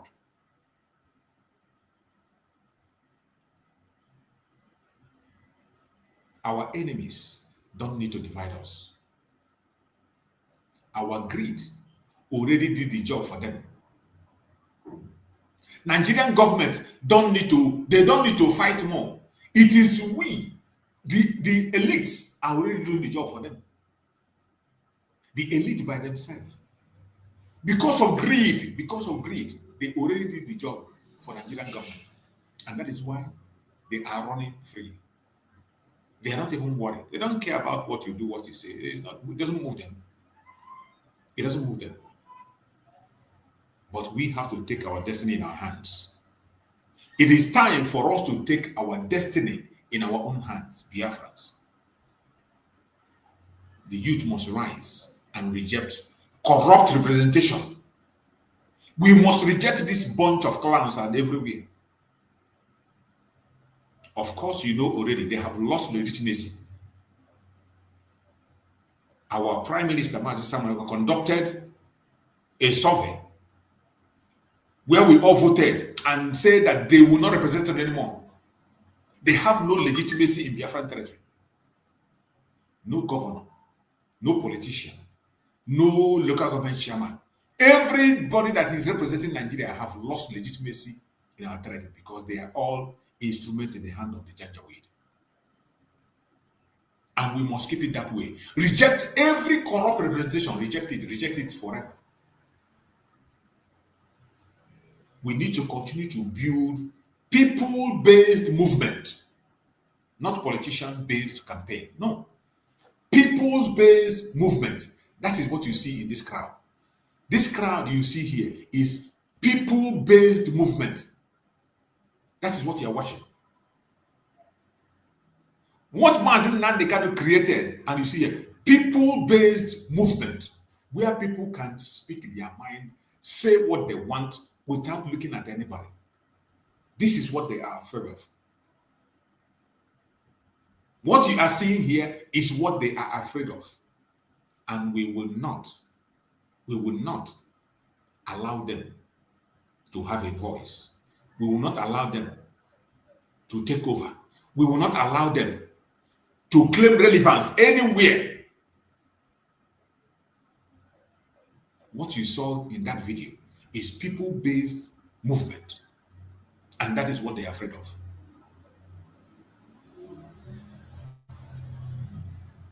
We must continue to create and build people-based movement, not politician-based campaign. As they are preparing for the election, don't get yourself involved. You saw that crowd, people-based, that wasn't an election campaign. Nobody was paid. Nobody was given any incentive to come. But as the election is coming, you will see many people are going to go out just because of a bottle of Coke, some cups of rice, a bottle of Coke. You sell yourself. The youth must wake up and reject anything that has to do with politicians in Biafran territory, more especially as their election is coming forward. We must support those who speak truth to power. Those people that speak truth to power, support them. Those who seek favor from the system, run away from them.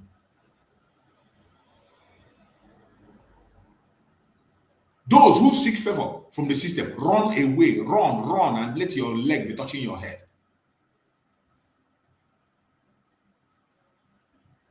Let unity and vision guide the new spirit. Let unity and vision guide the new spirit. Let it guide our spirit. Not party, forming this party here, party there. Not tribe. Oh, I'm this one, I'm this tribe, and that one. But freedom. Let freedom, that collective interest that we have, freedom, let it unite us. Not party. Not tribe. Unity. Freedom. Let freedom be something that will drag us together. We all want to be free. Let unity and vision guide the new Igbo spirit. Let unity and freedom, unity and vision guide the new Igbo spirit. Not party, not tribe, but freedom. The power is not in Abuja. The power is not in Abuja. It's in the streets. It's in our unity. It's in our voice. That is why we must begin to do things differently. Wherever you are, we must begin to do things differently. The power is not in Abuja. It is not in the street. It is not in our enemy.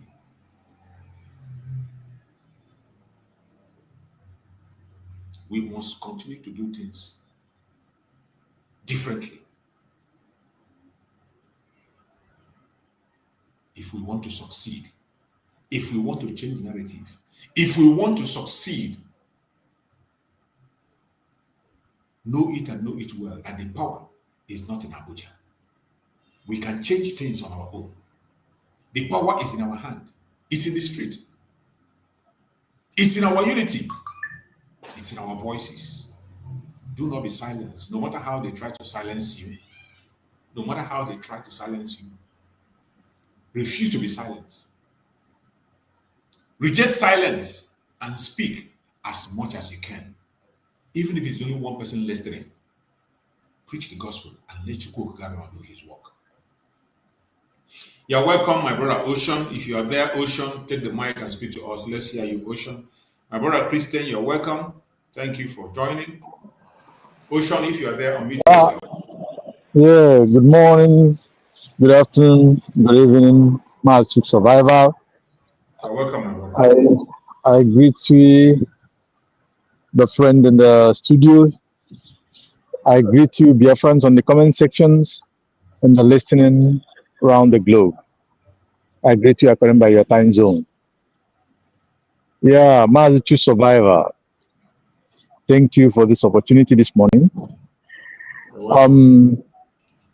You see, you said that Ojus Okalo said that he will not say anything concerning the request, concerning the appointment, not request, the appointment of going to Aso Villa by the people of Biafrans, friends of Biafrans, people, the lovers of freedom, for the quest to release Nnamdi Kanu. Biafrans, we are not surprised by the Ojus Okalo utterances, because we all know, and I've said that in some forums like this, that this call that Showore made is going to unveil a lot of things concerning us, concerning our existence. Yes. Through this call, those who have not understand, or those who refuse to understand or open their eyes to the truth, they will open their eyes to the truth, they will understand, they will see the enemies of Biafrans exactly. Not just those who comes in the morning, in the afternoon or evening and shout, release Nnamdi Kanu, give me Nnamdi Kanu, this, that, this. And in the wee time hour of the midnight or mid-morning, they will get to Aso Villa, Aso Rock, or Red Chambers, or House of Representatives, and do what they know how to do, begins to politics in a very evil manner, and tell them that what he or she said in the afternoon doesn't count, that this is original who he is. I don't know why these so-called leaders, self-claimed leaders, these elders are so evil. How? Look at what you said, Mazi, to survival, what is on the screen now. These are people who came just on a mere talk, on a mere word from Mazi Nnamdi Kanu's voice. Everybody, poor, rich, middle, just lovers of freedom, lovers of truth, truth in, just like you said. These people that you are seeing on the screen, all of them, most of them have something meaningful they are doing, but they just, everybody leave it and come for that call. Sponsored by their own selves, not like a political gathering or take this one, go and mobilize. Nobody mobilize nobody. Just listen to the radio then, where Nnamdi Kanu talks from. Everybody follows and key in for an instruction. What does it tell you? That is a just man. Now, this never do well elders, self-acclaimed leaders, they are so much afraid that they connive, gather together. Remember, when Uguani was there, Obiano was there, what do you call him? The one that looked like in Betrayal in Abia State. What do you call him? Is that cow? What do you call? No. The former governor. What do you call him? Okay, Ojokalo. No, not Ojokalo. Ibazu. Is that Ibazu? Is it Ibazu? Yes. Okay, was the last governor. Yes. Okay, yes, was there. Who else? I think Richard Sokorocha was in Imo State, if I'm not mistaken. Yeah, then David Umahi was the one of Igbo State. Yes. All of them put together cannot bring this type of crowd with their own mobilization and their corrupt money. They are so afraid. They called Nnamdi Kanu, and Nnamdi Kanu went to answer them, knowing their mischievous heart and the evil that they planned against him on his way back. But Biafrans rally around Nnamdi Kanu, follow him all the way, everywhere he goes.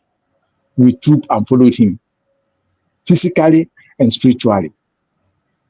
Now, these people, these so-called elders and governors then rally round and ask the then Buhari to call this evil name Tagi to all of us, without remembering that them themselves, they are so also involved with their children, because we are all indigenous people of Ebaisi, which is Biafra and Igbo.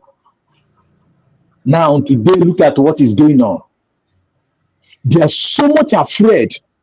That is why they continue to politic with the kidnap of Nnamdi Kanu being kept in DSS custody. Even as they know that the judges have said that Nnamdi Kanu have no case to answer in Nigeria. In the Kenya where he was kidnapped, Kenyan judge have freed him with compensation. Even the compensation have been pronounced for him in Nigeria. What are they still politicking? Now, I think it is obvious that they are injecting Nnamdi Kanu, or they are poisoning him, or they are putting something on the air where he stays, where they kept him, or where they are keeping him.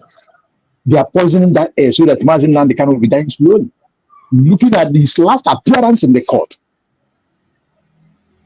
you see it. Even the medical consultant gave his report. But one thing is sure, they should pray and continue to pray and make haste, make tarry while the day is bright to free Nnamdi Kanu at this hour, at this point, because we don't pray that anything wrong happen. If anything wrong happen, trust Biafrans is not just a mere talk. The world will not contain Biafrans and these evil men, politicians who kidnap Nnamdi Kanu, the Igbo politicians, those who made his extraordinary rendition possible, and the history of that contraptions, the British business Nigeria, called Nigeria, will never be the same again. It's not just that I'm not just saying it, but look at what is going on in all round. That will tell you what is about to befall that country. It is a shame to it is a shame to Soludo, the governor of Anambra State, Old Anambra State. It is a shame to Governor Wilfred, I think Wilfred is his name, of Ebonyi State, Old Ebonyi State. It is a shame to Governor of Enugu State, Peter Mba. It is a shame to Governor Oti of Abia State. It is a shame, the most shame and the shame unto Uzodimma in Old Imo State, the governor of Old Imo State. It is a shame to the governor in River State, Bayelsa, Delta. It is a shame to all of them that I could not remember their name in the old Eastern region. It is a shame and the most shame to them that is an external body, an outsider. Though Showore is a good man. So once you are good, you are one of us. It is a shame that it's an outsider that is calling. It is a shame that it's an outsider waking them up, doing what they suppose, what they ought to do for themselves, for the betterness of themselves, to free Nnamdi Kanu, the man that is unjustly being kept in DSS custody, suffering for the liberation of the old Eastern region and for the entire Nigeria at large. Because if you watch all the preach of Nnamdi Kanu, it touches every person in that Nigeria, every enclave in that Nigeria, every person in that enclave called Nigeria. It touches everybody for the best interest. But because of greed, personal interest, because of greed of money, of wealth, they, the evil governors and so-called leaders, connive, kidnap, and keeping Nnamdi Kanu. And today, Showore, being a fearless man, being a man for the youth, a man who goes to the heart of the youth. Because I can tell you categorically that every good-hearted youth in that Nigeria, in that contraction called Nigeria, it's yielding desire for Nnamdi Kanu to be free as we are speaking now. Every good-hearted person in that country, both old and new, old and young, are yielding, desired, and want Nnamdi Kanu freedom now, unconditionally.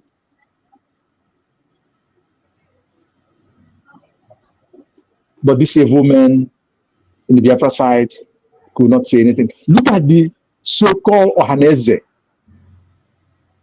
Ndigbo. You remember what he said before to Survivor about if you get the Fulani, the men. Just imagine the stupidity of an old fool who cannot train his own children. Something he has not said for Igbo, so I never hear him say Igbo man. That is why I call him an old fool. He doesn't deserve any respect. And no man born of his father will respect Nnamdi and light. Because if you cannot stand up to defend your children, to fight for the betterness of your children, you are a coward. You are a coward. You are not a father. You are not meant to be a father. If you cannot stand up to die for your children to live, you are not meant to be a father. Nnamdi have proven one coward and the Fulani stooge. in Igbo land. Not only him. You see all these bishops parading. What is his name? The one in Enugu, is that Bishop Chukwumoko, those that used to talk nonsense against Mazi Nnamdi Kanu and Mazi Simon Ekpa. Where are those bishops of Catholic bishops, cardinals? Where are those Anglican bishops, cardinal, political bishops that doesn't follow the way and the doctrine of Christianity and that of Bible, that are so highly corrupt? Even some of them are more corrupt than the corruption itself. What are they doing? Have you hear them speaking? Apart from Father Mbaka, did you have any of them speaking? Maybe what do you call him? The one in Anambra now, Bemonso, sometimes speaks. Yes. Sometimes Kobe, when it comes to him, he speaks. Why don't all of them this time raise all their voices in one direction? Wear that thing that they used to wear and climb to the pulpit to deceive people, the gullibles, to collect their money. Why don't they wear those things and join the politicians and some the leaders that are heading to Asarok? To head to Asarok. Them that love to trip to Asarok to collect Ghana must go. This is the time. And if they fail to do that, time will come that Biafra land will never contain them. They will never have any pulpit to preach rubbish, corruption in Biafra land, because they are one of the problems that we're having so much, except those who preach in their church, who have been talking about the good of Biafra, good of Mazi Nnamdi Kanu, notably being seen on social media and other platforms. Seeing them talking, some of these pastors, we know them. Some of these reverends, we know them. Apart from those ones, all those corrupt ones that are against. If you reject Biafra, the land of Biafra is not for you. And you cannot be in Biafra land because you never love Biafra. Having said that,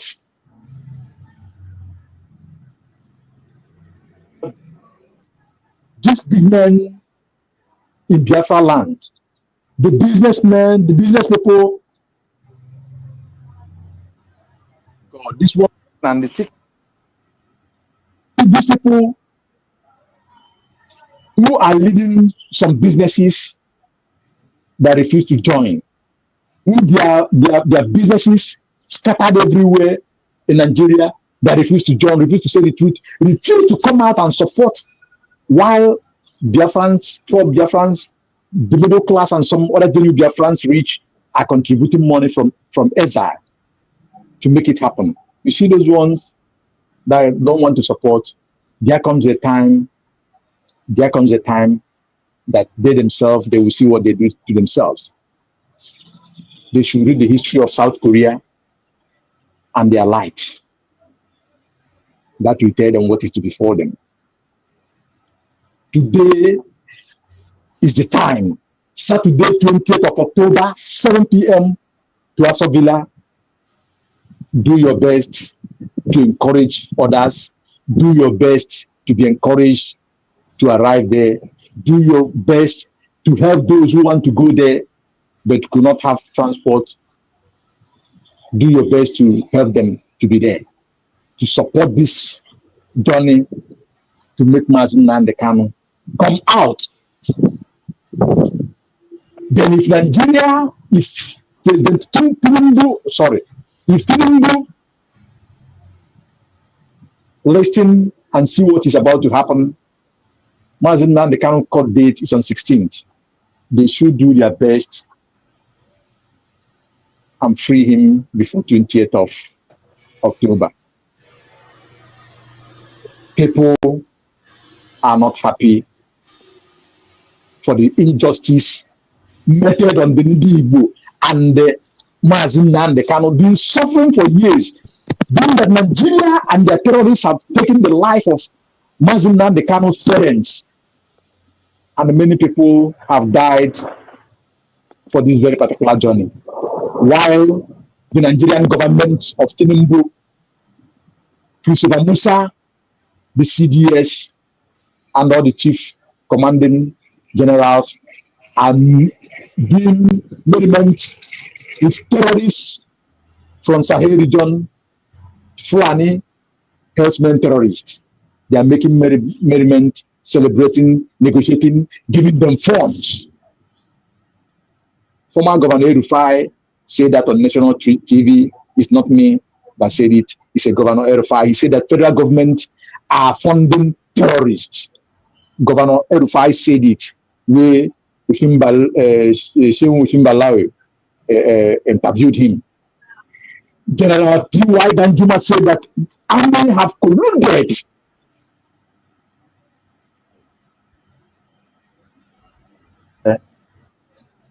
killing Nigerians in their numbers. So, mass to survivor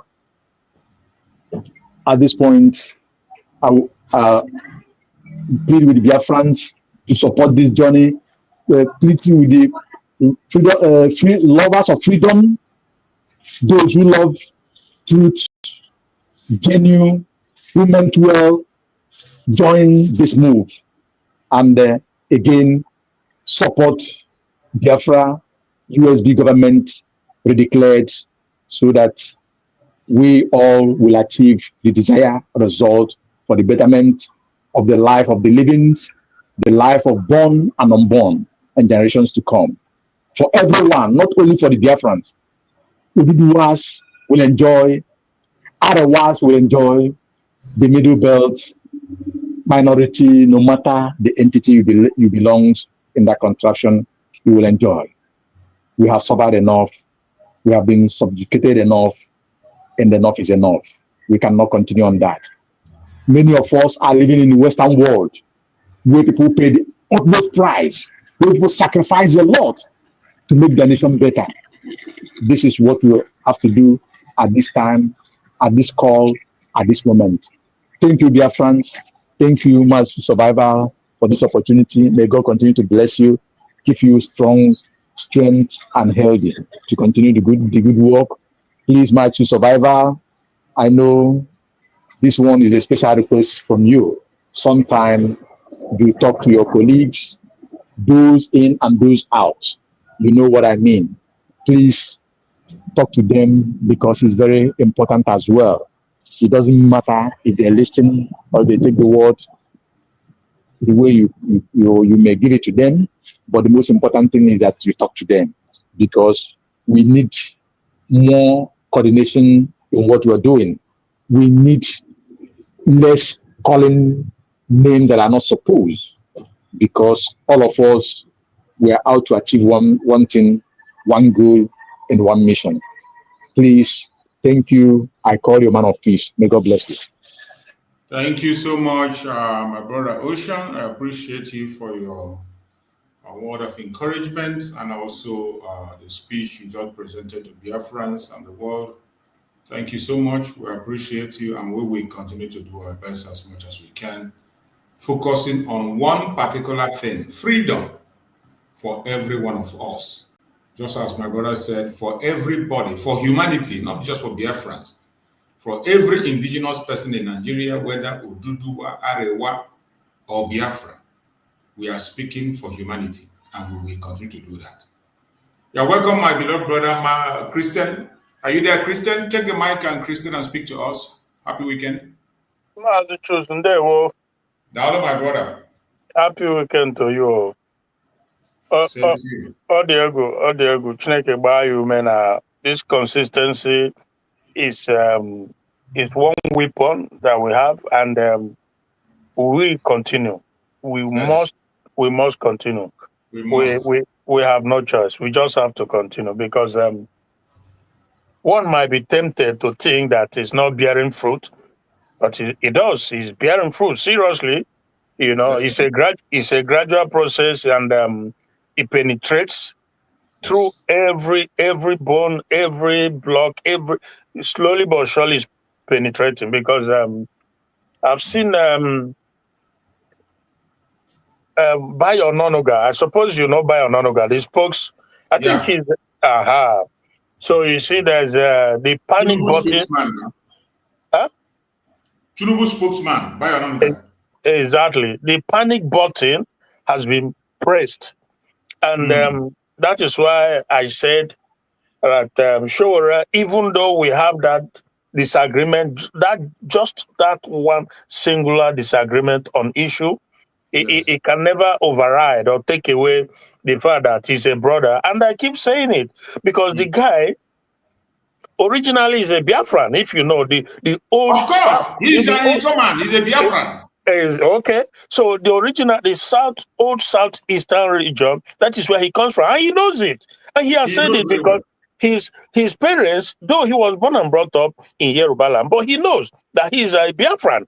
And one time he was asked about this, the dilemma or the dichotomy of Nigerian split up, and he said he most likely will belong to Biafra. This is his word. He said because he has lots of friends who are Biafrans now, but obviously he acknowledged the fact that he is from the old southeastern region, which is Ijo, I suppose. Yeah.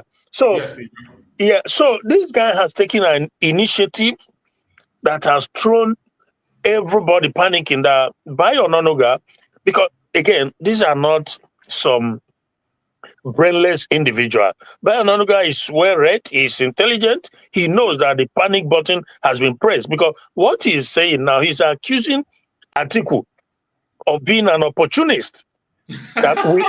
You see, because he realizes that now not just that now we know, it's been there all along for the past 2.5 years thereabout, that Tinubu and his bigoted haters of Ndigbo, the ball is in their court, and we are holding them responsible for the fact that he hasn't come in and releasing Nnamdi Kanu, set the man free, the man that doesn't have nothing on him, let him go. But instead, he is there negotiating with terrorists. His government, even, I think it was like 2 days ago thereabout that we talked about these people, they call them bandits, but these are not bandits, because bandits don't do what they do. Yes. I suppose that was either Wednesday or Thursday. I'm sure yesterday we didn't talk about them. But could you believe that yesterday in Borno State, they invaded the military barracks and massacre soldiers? The government is refusing to give the figures, the number of soldiers massacred. As always, exactly. Including those that was kidnapped and taken away, and ammunitions, various different kind of ammunitions scattered away. The government, they are refusing to give figure. And people, the victims, the families, they are mourning all over the place. So you tell me, if you go to serve the zoo, like Nnamdi Kanu will always say, serve them and you come back in shame because there's nothing for you. The zoo have absolutely nothing for you. The Tinubu sit down there and they will not go after these terrorists. Rather, they will call them bandits. Then you ask yourself, what do they want? These terrorists, these Islamic terrorists. And you know what? They said it very openly what they want. They say that they want Islamic Sharia's country of their own. Of course, they have said it again and again. Several times. Now, Tinubu and his cohort, instead of going after them, they are pampering them, having meeting with them, dishing out money to them, and just overlooking their ravaging parade in the entire country. But a man who did not commit nothing, who has not invaded any military barracks, who has not kidnapped any school children, who has not bombed anywhere, what he did was to make sure he defend his people from the terrorist Nigerian government that were coming to massacre, to buy people, left, right, and center. That was just the only offense. And they went and spent billions to kidnap him. Until today, Tinubu is still holding him. So in other words, it's a war. Tinubu has shown, Tinubu and his people have shown that they are at war with Ndigbo because, like I said, he holding Nnamdi Kanu there unjustly is holding Ndigbo down. So, so obviously, this move, this initiation by Shoro has come to put pressure on them to know that you cannot be holding Ndigbo down in Nigeria and they expect us to come and vote for you in 2027. It's not going to happen. It's just not going to happen. As long as Tinubu and his cohort, bigoted, feel ethnic hatred, bunch of people, they continue to refuse Nnamdi Kanu to go because it's in hand. It's in Tinubu's hand. I've said this severally. Anybody telling you that it's Igbo governors? Yes, I know. We know the role they play. The Igbo politicians, the governors in particular, the Soludos, the Mba, and the rest of them of this war, we know the role they play. They know we don't want him. They don't want Nnamdi Kanu to be released because they figure that if Nnamdi Kanu is released, that makes their position no more. It's no longer untenable. Their position will no longer be untenable. So they prefer to continue to hold him here so that they will. So the Soludos. But the problem is that why I put the blame squarely on Tinubu and his people is that, like I always say, the buck stops on Tinubu's table as the president in chief. So if because he knows Nnamdi Kanu is an innocent man, release him. Then if the Igbo politicians, the governors, if they say they don't want him to be released, then they can hand him over to them. Then if they want to buy Nnamdi Kanu, so be it. We know. Or if they want to continue to put him in prison, so be it. But you, who is the president, who have the final say as the president of the country, nobody, you have you cannot shift the blame. That responsibility cannot be shifted anywhere. We know that these people don't want him to release, but it's in your hand. It is in your hand. Just like Pilate, that the Pilate during Christ's time, he washed off his hand and handed him over to those that want to execute him, right? Yeah. So Tinubu and his people should wash off their hand, handing Nnamdi Kanu, set him free. So if the Soludos and the rest of them, Peter Mba and if they want to now go and do whatever they want, so be it. But you hand it. But as long as you don't do that, and you are the one holding him, the Chief Justice in Yoruba, the Omotosho, who is the judge now, is Yoruba, all of you. So obviously we are holding them responsible. And the good thing, like I said, the good thing that has just happened is the fact that the fire is burning them now, because Ononuga knows that with Atiku coming in now to endorse, and not only to endorse, to pledge that he will support in the march for the freedom of Nnamdi Kanu, they are calling him opportunist. So be it. Life is all about opportunity. That is what life is. If you see opportunity, you have to latch on to it. If you don't, you lose. Someone else. So this is the good. Most people don't understand or don't realize the significance. The significance of what Shore has. This monster now. He has read. That is what I tell some people. You know, some of us have developed this habit of seeing negativity in everything. Yeah. You see negativity in everything. You just see it as negative. You preach against it. Yeah. That has been for a long. It doesn't work. It doesn't work anywhere. It simply doesn't work. It simply work. Some again for many years. It doesn't work. Yeah. When people do, even if it's your enemy, there must be some positive things that you pick up from what he has done and use it against him. Exactly. Some again lack that mental capacity to figure stuff out. That is a major problem. Sure, in all these years, he has never one day even castigate Simon Ekpa. So I said it already. I've never seen anyone. If he's a guy. The person should bring it and show me. I've never seen anyone. Yeah. He's a guy also that is very strategic. I keep saying it that the only point of disagreement we have is how he views Nigeria, or his hope or intention towards Nigeria. Because I know 100% that It's not going to work. That is but what for whatever reason is best known to him. But I know that plan he has, just like P2B, is never going to work because Nigeria, that Rubicon has been crossed with when it comes to Nigeria. Nigeria is irredeemable. Can't go back. Absolutely not go back. There's one thing I noticed in Showore. You see, all of us must not follow the same direction and pursue this thing. Exactly. That was one of his interviews I played here. When he was asked a question, I think the last interview that he was asked a question in Arise TV, Showore said that every president that comes in Nigeria will be worse than the past. Exactly.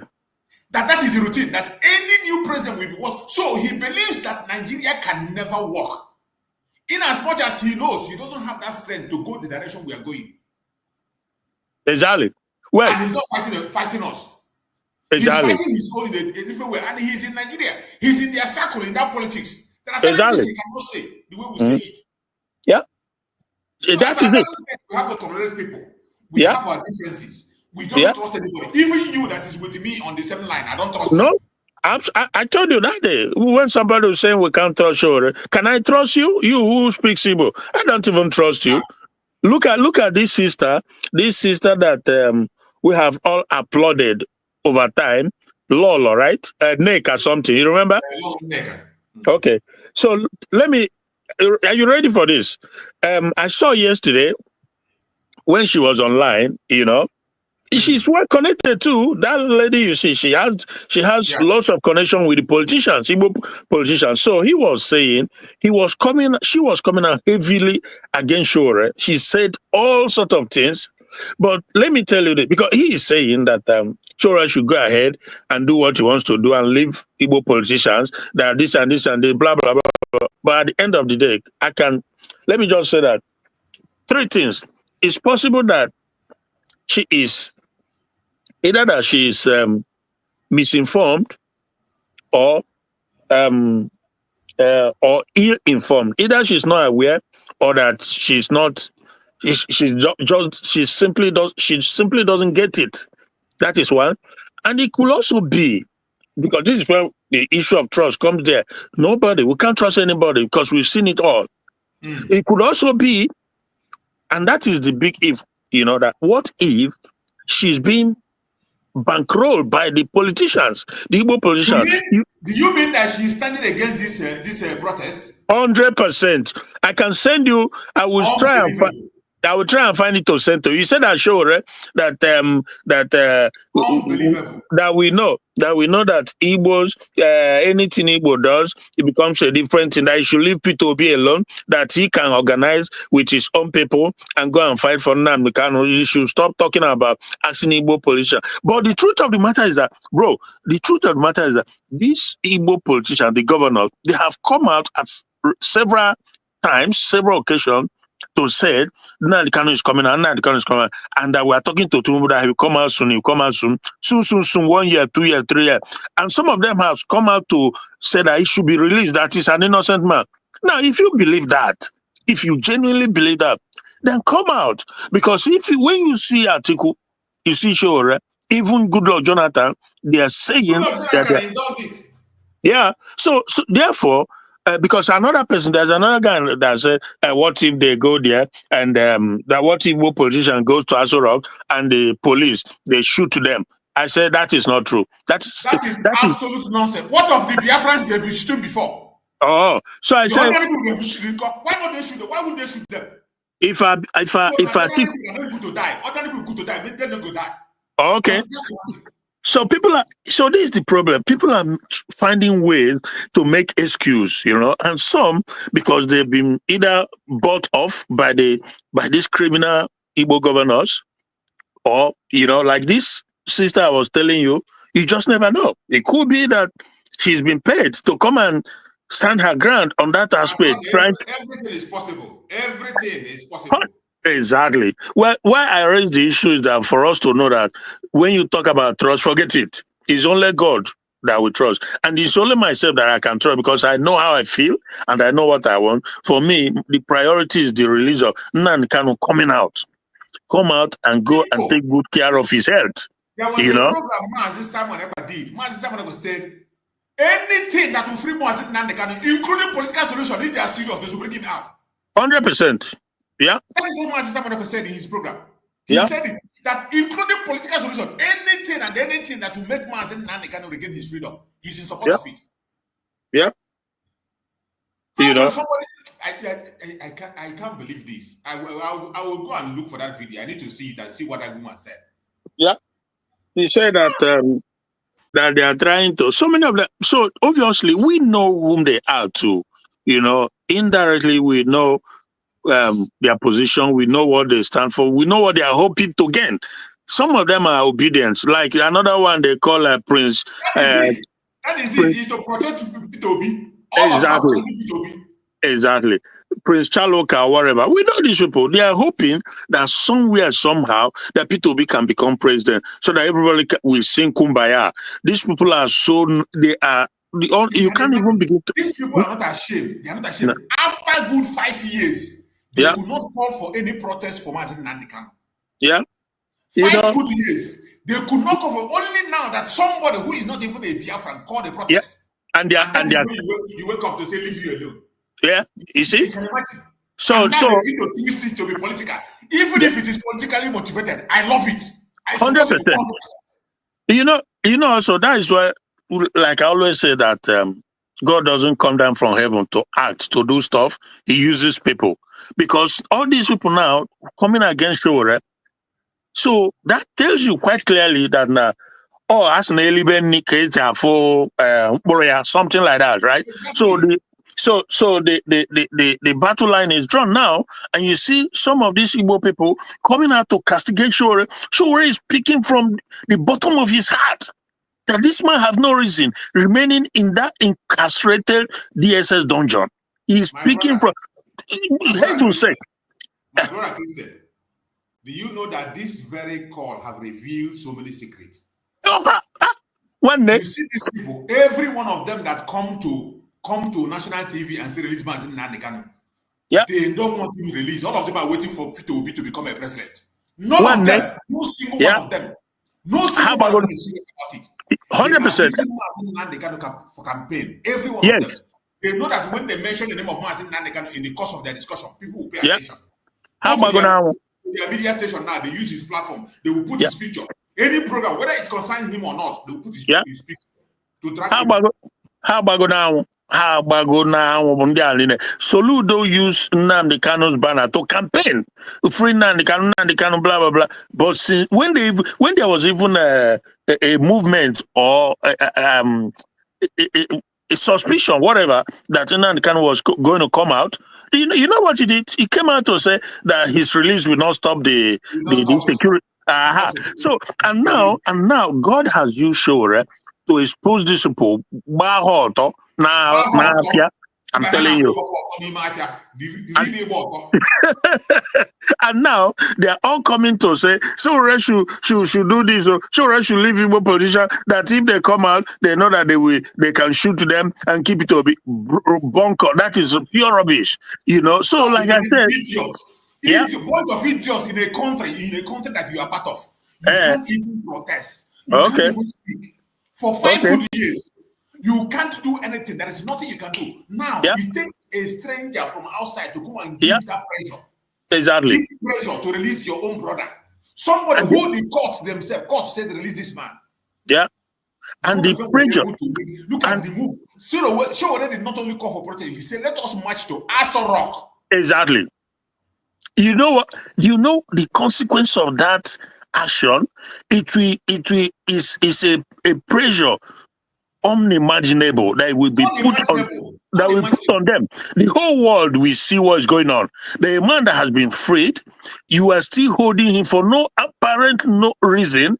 Why you are romancing with the terrorists that wears bomb all over their body to negotiate. They come out, you had meeting with them, and after the meeting, they just walk away freely. You will allow them to go away freely armed and giving you condition. And what do they want? They say they want their own country. So why are you holding Nnamdi Kanu? Meanwhile, Sunday Igboho submitted a letter to Downing Street that they want to leave Nigeria. And these guys can come in freely and walk away. Why are you holding Nnamdi Kanu? In spite of the fact that the military personnel. They are asking people to go and arm yourself, equip yourself, fight back. Yet you are holding Nnamdi Kanu. That just doesn't even make any sense. And Showore seeing all these things is putting fire, is holding everybody to account by asking you who is playing hypocrisy, who is using. Nnamdi Kanu and P2B, who is supposed to be sacrificed? Exactly. You know? Nnamdi Kanu and P2B, who is supposed to sacrifice? Look at the crowd Nnamdi Kanu pulled without bribing anybody. Yeah. P2B. The voice of the voiceless, the ordinary people, Nnamdi Kanu. Yeah. P2B feels. P2B was the one that came and took the life of, destroyed Igbos in Lagos State today, destroyed their future in Lagos State. Igbos no longer have future in Lagos State. 100%. Because of his ambition. Because of P2B. You don't want us to support the march to Asarok because you want to protect P2B. Yeah. Because of Nnamdi Kanu, who is supposed to be sacrificed. Yeah. The ambition of P2B, because of his ambition to be president, Igbos have been left vulnerable in Lagos now. Their business are being destroyed. Their houses are being destroyed. Because of you. Bro, it's a long story, but let me keep it short. Because I have a guy, he's from one of these Edo, but the type of is outside of Edo, close to, you know, I'm forgetting his name now. Before that election of 2023, he was shouting to his loudest voice that Igbo should talk to P2B. Don't come and put us, make us vulnerable. He predicted, more like prediction, all these things happening. And that is what now the Yoruba has unleashed on the Igbos. We see since then, since the election, what Igbos have been going through in Lagos because of P2B. And that is not even as if to say that he's going to win. He's not going to win because Yorubas have realized now, to a large extent, that the Tinubu, anyhow you look at it, is their own. And the Northerners don't even trust P2B because if you are betraying your own people, you are killing your own people, how do you think that those people will look at you? They will not even trust you. You know, so the thing is that obviously what I'm happy about with this Showore movement is the level of pressure that is, because for some of us that uses our God-given brain in a proper way, we know that these people are in trouble. Tinubu and his cohort, they are in trouble because Atiku has now also pinched. He has realized the opportunity that is there. So now everything that Tinubu is planning, including the INEC or whatever, everything is going to be put to test. And from now to that 2027 is only going to get even further increased because after the protest, and even before then, it might be really, but if it's not, Igbos will come to that conclusion now. The same Igbo that Tinubu is trying to bamboozle, using Uzodoma and the rest of them, for them to vote for him. There will be a final conclusion on the fact that we already know, we have always known that Tinubu is a bigot, he's a hate-filled individual. We know that. So with this now, that is just going to be a nail on the coffin. Thank you so much, my brother. Thank you so much, my brother Christian. This is really this information you gave out now. I didn't see that. It's just really heartbreaking. More especially that woman that I loved so much to stand against this. This is mad. And when you look through, you begin to see that every single one of them has not been genuine. It is about P2B. 100%. Every single one of them that come online to talk about Nnamdi Kanu, yeah, they are all creating a fertile ground for P2B using Nnamdi Kanu. Yeah, obedience. This is the same P2B who cannot come and make a critical case for Nnamdi Kanu. Yeah. When you tell them, they tell you he has made a statement last year. When you tell him, they say he has made a statement last time. What did he say? Come on, even in this very program, Showore reached out to him and tell him, add your voice, even if you cannot come, speak. Just like ordinary as other people speak. He didn't make any statement. And now Atiku Abubakar weighed in and gave a statement. Shehu Sani weighed in from the north. Other Northerners are coming in, speaking about it. I don't care whether if it is politically motivated or not. Whether they're the enemy or not, we won't do Obayara because this is the pressure. This is the pressure that needed so much. That's what I told you. Since we lost our Prime Minister Mazi Samuel in the picture, Mazi Samoneka is the only person that can present this kind of pressure. Exactly. No one else. No one else. No one else. Yeah. If not anything, Mazi Samoneka would have put a seat at home that will make them run around. Exactly. 3 days, 4 days, 1 week sit at home that will make them begin to run around. Yeah. Using the Liberation Army on the ground. Yeah. After Mazi, no other person can put this kind of pressure that you see sure will put in now. And I don't care what is motivated. Putting pressure on Nigerian government is what we need it. We need it like nothing ever, nothing. We need it. 100%. Yeah. Yeah. Because Tunubu. You want to talk down on the opportunity. The arrogance of Tunubu and his people, they believe that Igbos has been completely maligned, conquered, that he have it in his pocket. He said that he brought them to Lagos and they prosper. Tunubu said that. His word, not mine. That he brought Igbos to Lagos. Therefore, he's holding Nnamdi Kanu. They won't let him go.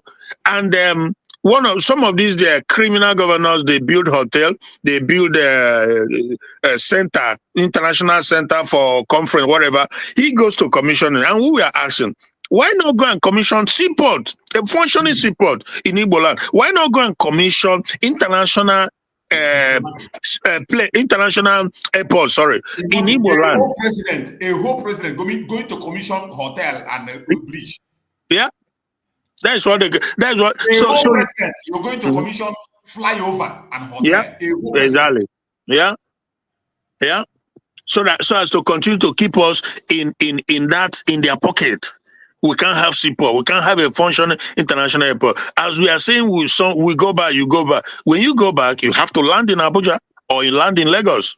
You land into their hand because we don't have our own. How can we continue like that? And this bunch of criminals, obedient, that has absolutely nothing to offer, my brother Diego. But we continue on this trajectory. You continue to do what you do, Brachus. We have to continue to speak.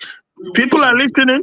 We have to continue, and we have the facts, and we are strategic. When we speak, we know what we speak. We're not gonna come and play around with words and pretend. No. We hit the nail.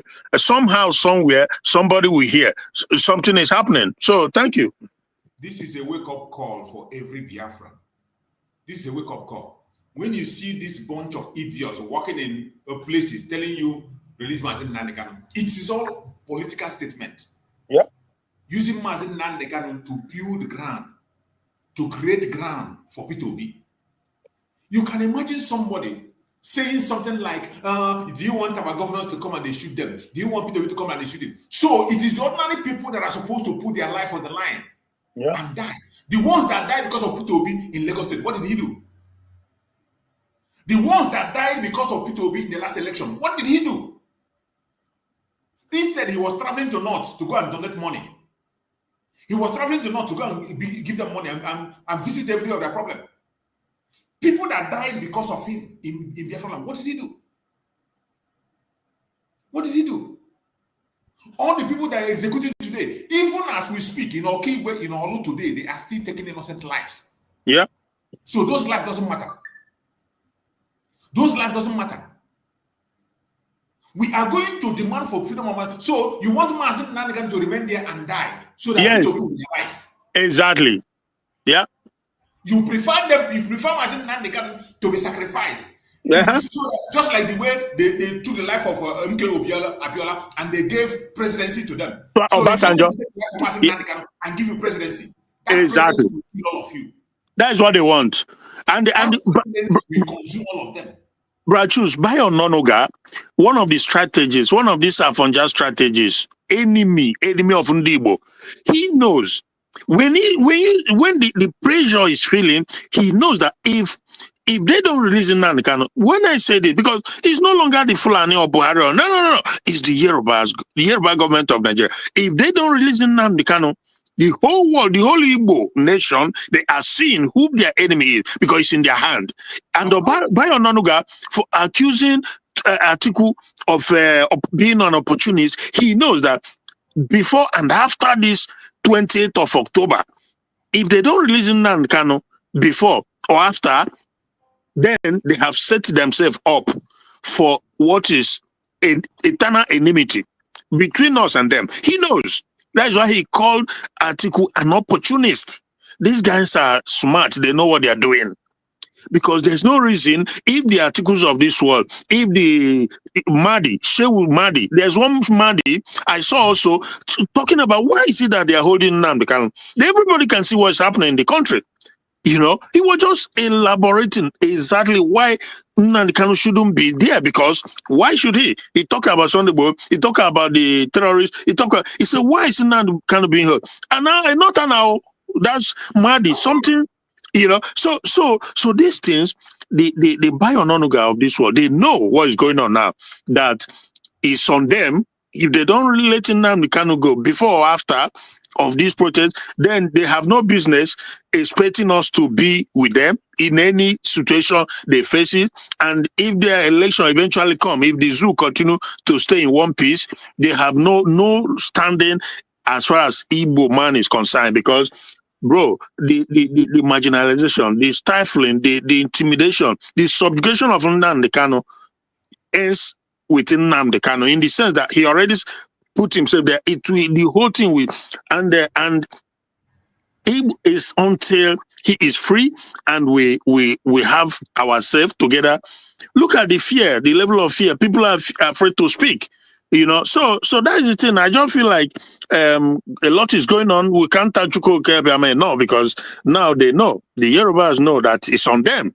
You let nobody twist it. It's on them. They are the one holding us down. So thank you, my brother. My brother, just as you said, what we are seeing today, nobody, just as you said, the people that are holding Mazi Nnamdi Kanu is Tinubu and co. Tinubu government. Yeah. We know that Nigeria have a system of government, which is 3 systems of government, 3 arms of the government. They have the legislature, they have the judiciary, and they have the presidency. Executive. They have the executive. The legislature makes the law. The judiciary interprets the law. It is the duty of the executive to implement the law. Exactly. In the case of Mazi Nnamdi Kanu, the law is very clear. The judiciary have interpreted it and said, let Mazi Nnamdi Kanu go. They said even pay him compensation. And they went ahead to say no law court in Nigeria has the right to try Mazi Nnamdi Kanu. Yeah. It is on the table of the executive to implement the law. Yeah. That is where we are. So if anybody try to shift that ball from the executive, you are just deceiving yourself, or you are a distraction. Exactly. So when our brother Christian say it here, it is a plain truth. 3 arms of the government, the legislature have done their job, the judiciary have done their job. It is remaining the executive to implement the law. Pure and simple. Pure and simple. It and is remaining to implement the law, and the whole world is watching. And the Yorubas are refusing. United Nations have called on them, implement the law. Yeah. And they refuse. Yeah. So what are we saying? It is sad, but we must continue. My brother Oluchunwago, you're welcome. I can see you there. You're welcome. Let's take Coach Hughes first. Coach Hughes, let's make it brief because I will run soon. Coach Hughes, go ahead and speak to us. I hope your side is quiet too, because I know our daughter would like to speak again. Yes, Mazi choose. Good morning from my side. But Christian, good morning. Mazi Ocean. Otutoma from my side, and Otutoma all general Biafrans all over the world. Mazi choose. Wow. Let me just say, first of all, the move of Showore is a very good move, because they are going to expose every one of them that they are against the list of Mazi Nnamdi Kanu. Because since 5 years that Mazi Nnamdi Kanu has been that DSS government, today, every one of us remember when Soludo used the list of Mazi Nnamdi Kanu to enter office. Since that one is not enough, Hope Uzodinma still use the release of Mazi Nnamdi Kanu, if I'm not mistaken. And every one of them in that statue that call themselves, they live. Even Ohaneze Ndigbo is one of them. Every one of us even remember when someone of them will come to live media, they'll be talking about the release of Mazi Nnamdi Kanu. But this call of Showore, any of them that is against the move of this Showore, this moment, that is to tell you that any one of them that is against, automatically that person is against Mazi Nnamdi Kanu.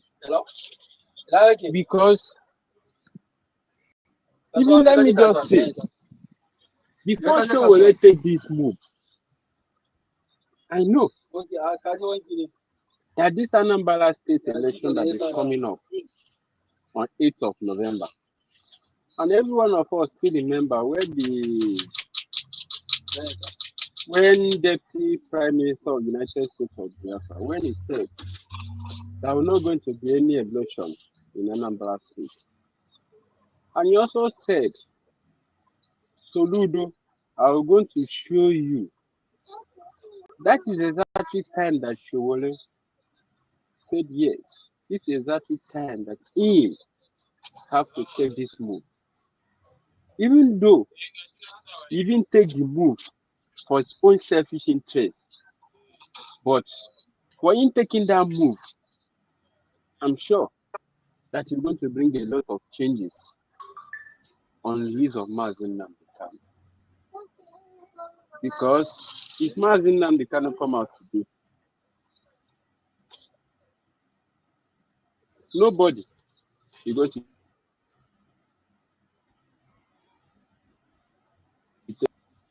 the happiness of every genuine Biafra. It's going to be a happiness for everybody that wants freedom. And at the same time, I didn't see the whereby that Mazi Nnamdi Kanu will be staying in DSS dungeon for 5 good years now. And these Northerners, most of them, they will be negotiating with bandits. Sunday Igbo did a lot of things that evidence, they even said that they meet a lot of ammunition in his house. But today, Sunday Igbo is working as a free man. They did not arrest him here in Nigeria, but he was arrested in Benin Republic. So many of his brothers went there for the release of Sunday Igbo.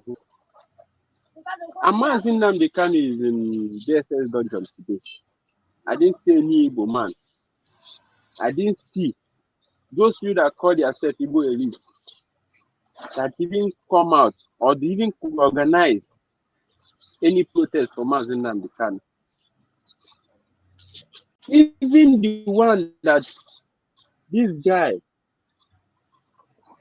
one other guy from the northern side, called a protest 1st of October. Every one of us see how everything just take another shape, take another dimension. They did not come out for that protest. I'm even asking myself, where is Showore that time that man called for that protest? Why he did not support that protest that time? But if I think in other way around, it's better now that he himself is one that even called for that protest. Everyone of us have seen that is the same Yoruba man. If you take a look now, Yoruba man is the president of Nigeria. Yoruba man is the one in charge of Mazi Nnamdi Kanu court case.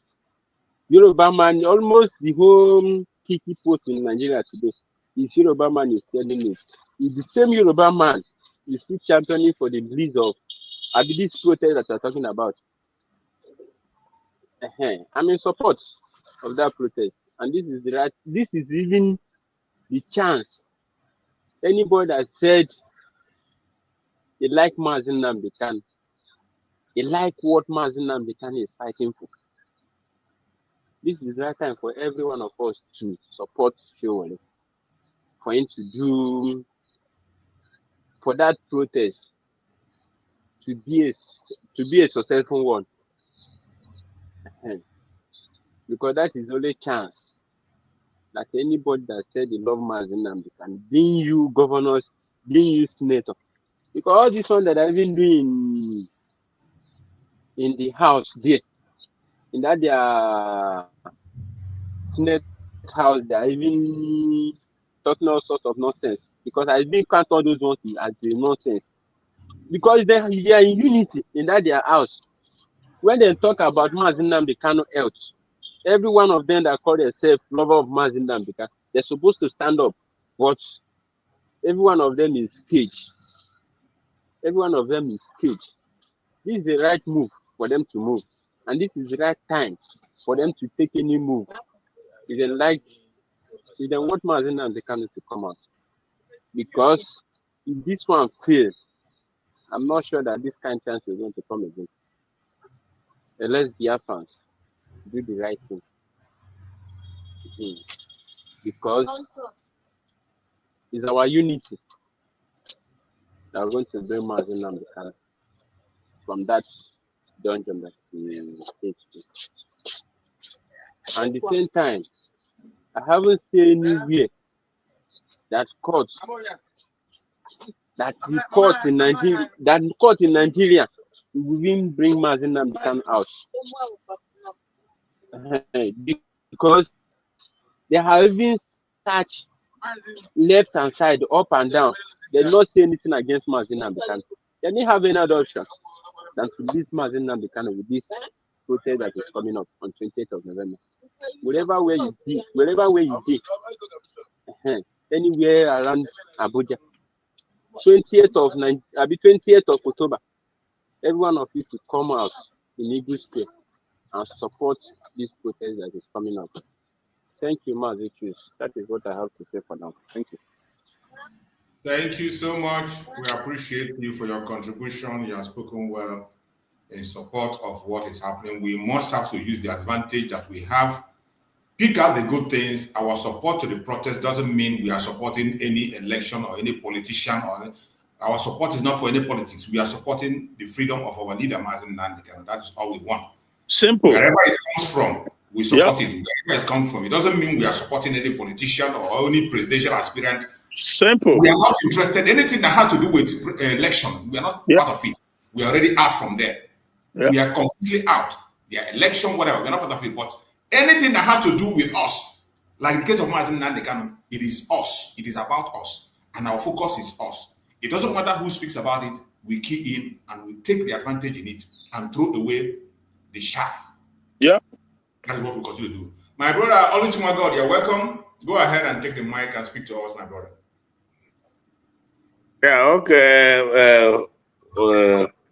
From my side here, good day, everyone. And I was listening before I went to drop my daughter to work. So I've had everything, Mass. You know, the last speaker, he mentioned the headline like I wanted to say about unity, and you also have highlighted about unity of purpose and the need for us to come together.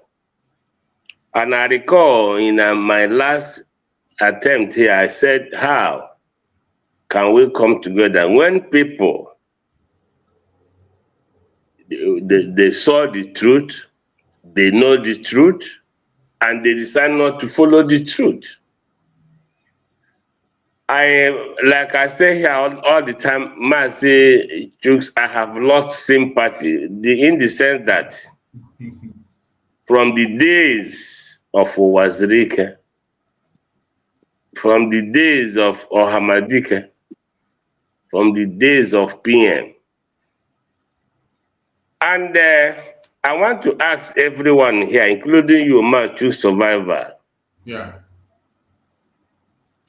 If Obatobie himself can take 1 year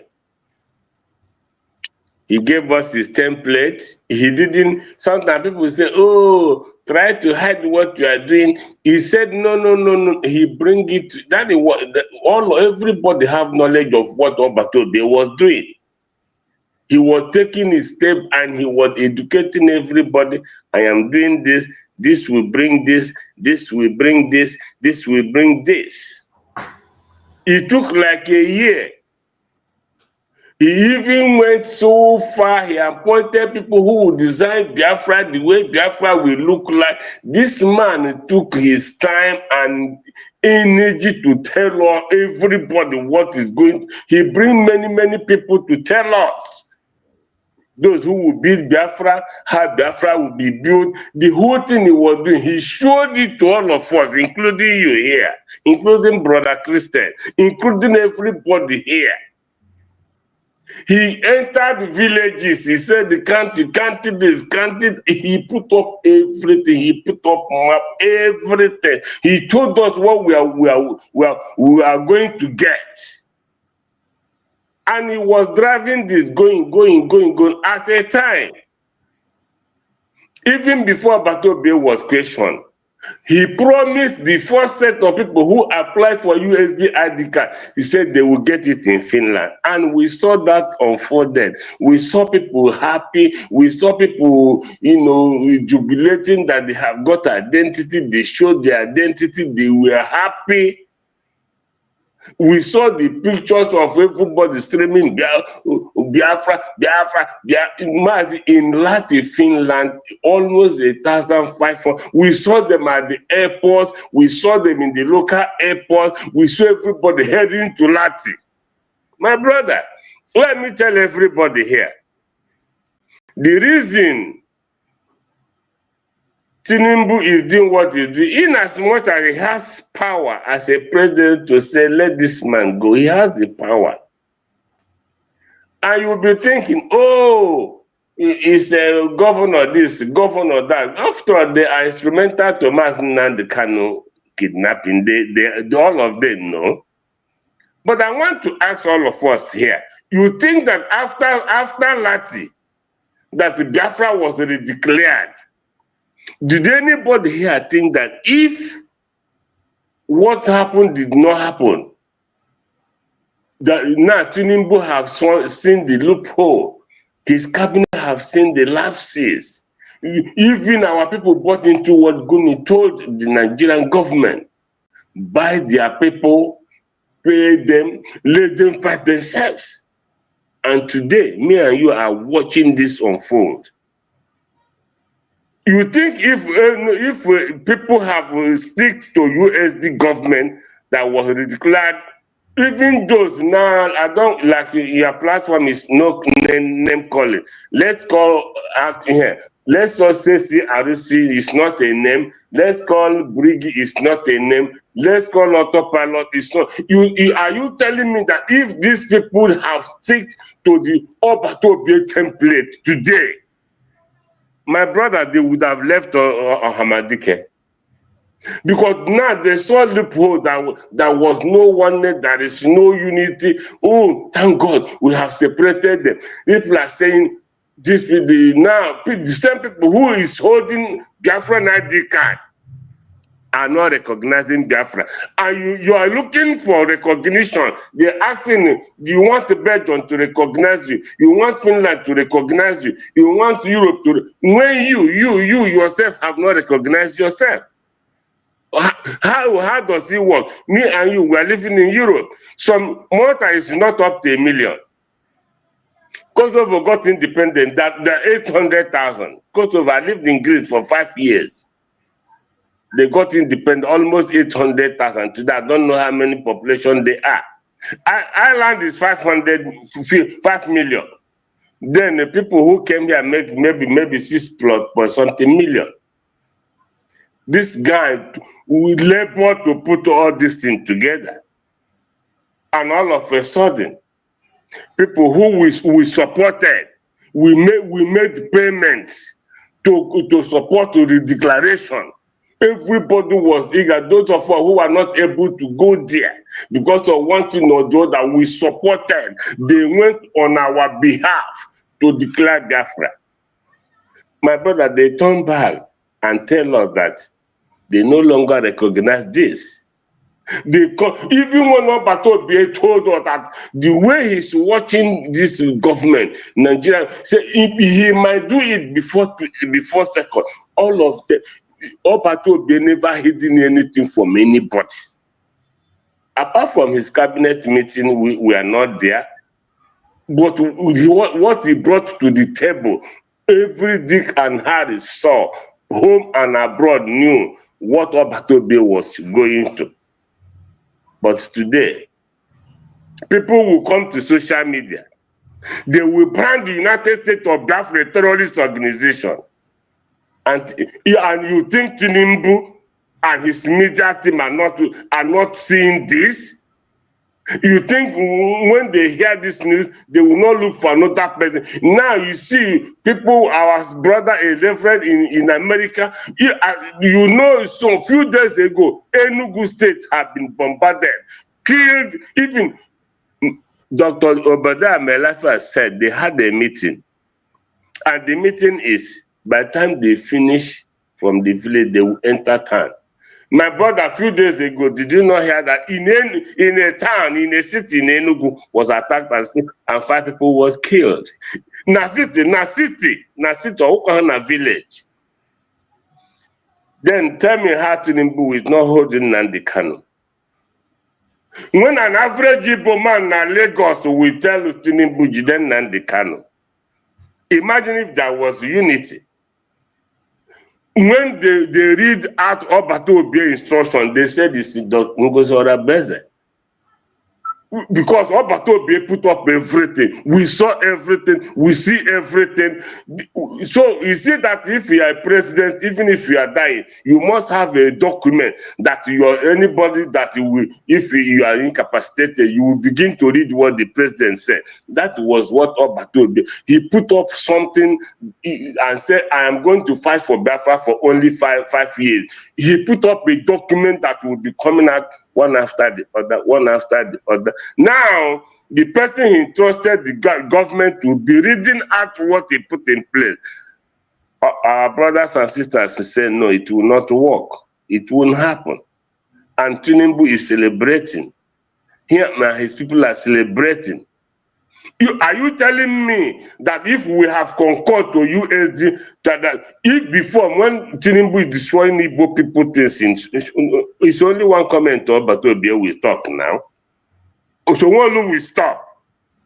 Today, I want to ask you in conclusion, those people who were not able to speak, when Obatobe was here, one day today, they own the media. They own it. They were hiding. All of them are hiding. When Obatobe not here. Hidden. Today, they are emboldened because of disunity. Because of Biafra was no longer declared again. When we all saw, after the declaration, DPM called Attorney J, come, the English affirm. That was the English. Come and affirm the declaration of Biafra. She came and she affirmed. Now, her turn is back and telling us as if, my face to give my age, so that you can see my age. And when somebody has to come and read the article, somebody read the history of Biafra, has how the person declared Biafra. Or who's named Dr. Ngozi Ohaneze, who after the declaration said, Attorney J, come and affirm as a signature that I have affirmed that Biafra have been declared, with the whole document generated in the promise of Obatobe, that what we are doing is we are going to generate document that we give us face. And after that, that is what we need to become a nation, to generate a document where we can present to anybody, any government in the world, that Biafra was declared. Today, I'm telling you, Mazi truth. I don't care who is in Ireland. I went and met a justice minister of this country, and I told him, where we're having a meeting, that Biafra was declared in 24th November 2024 in Lati. Massachusetts, I am not making it up. It was in Twitter. The man told me, I know. Jim Gallagher, a justice minister of this country. Or he didn't say he knew because that was on international space. Everybody saw it today. The same people who showed up freedom, me and you, the same people who said they want to go home, who's in the nursing, no, we don't want to go home. They want to declare Biafra. They want to generate another document. And you think Tinubu and group and government are not watching? My brother, you have talked so much about unification. If people do not begin to align with United States of Biafra, my brother, let me tell you, protest or protest.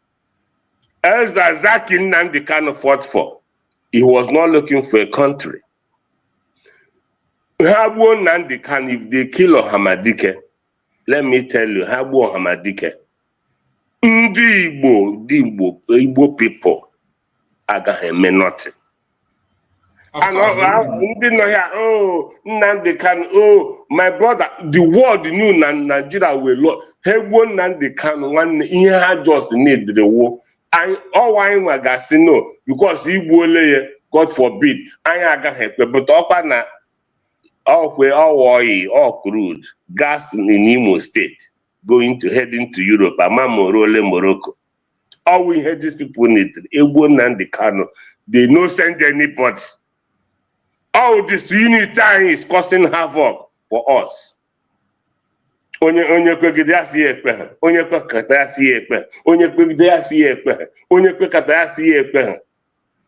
brother, Omawile Showore have been my person a long time. If you not get me party, I choose them party something. It has been my person many years. But whatever he's doing, I am not against it. But I want everybody here to know that Nnamdi Kanu is not seeking for the unity of Nigeria. He have done that before.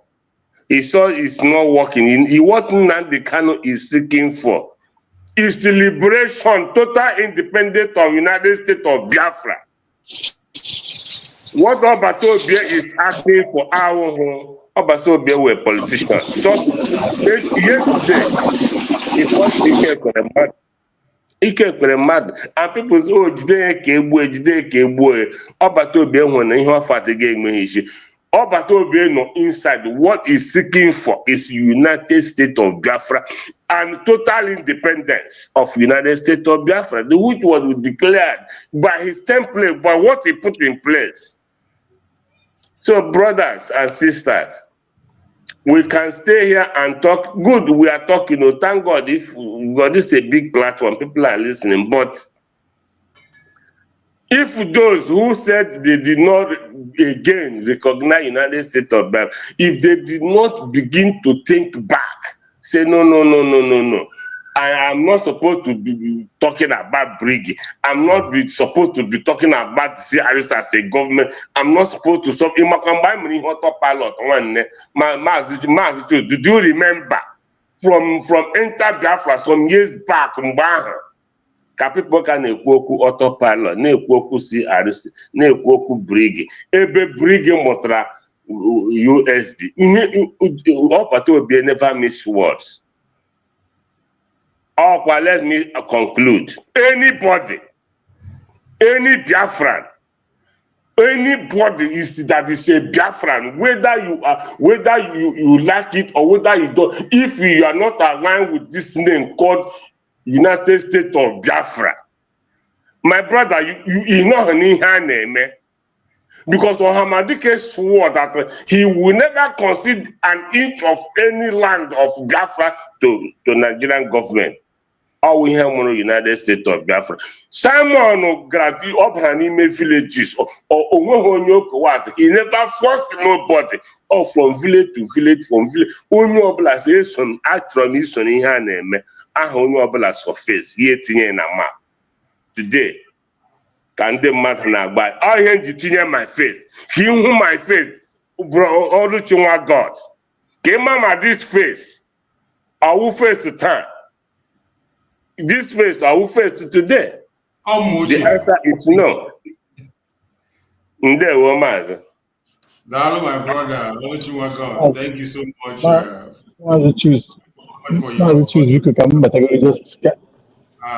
appreciate you for one or two things. Your contribution. You have just made a point, and I love why I always each time when you come, I admire the zeal in you and the spirit of Biafra, the way you display it, and I always pay attention and listen to everything you say because of one reason. Just like when you were speaking and all the speech you made, there is nothing, I didn't have any doubt in all you are saying. These are things we have known. But my own particular self in particular. It pivoted, brother Juice. Just like the question you ask, on my own self in particular, and some people of like manners that I know.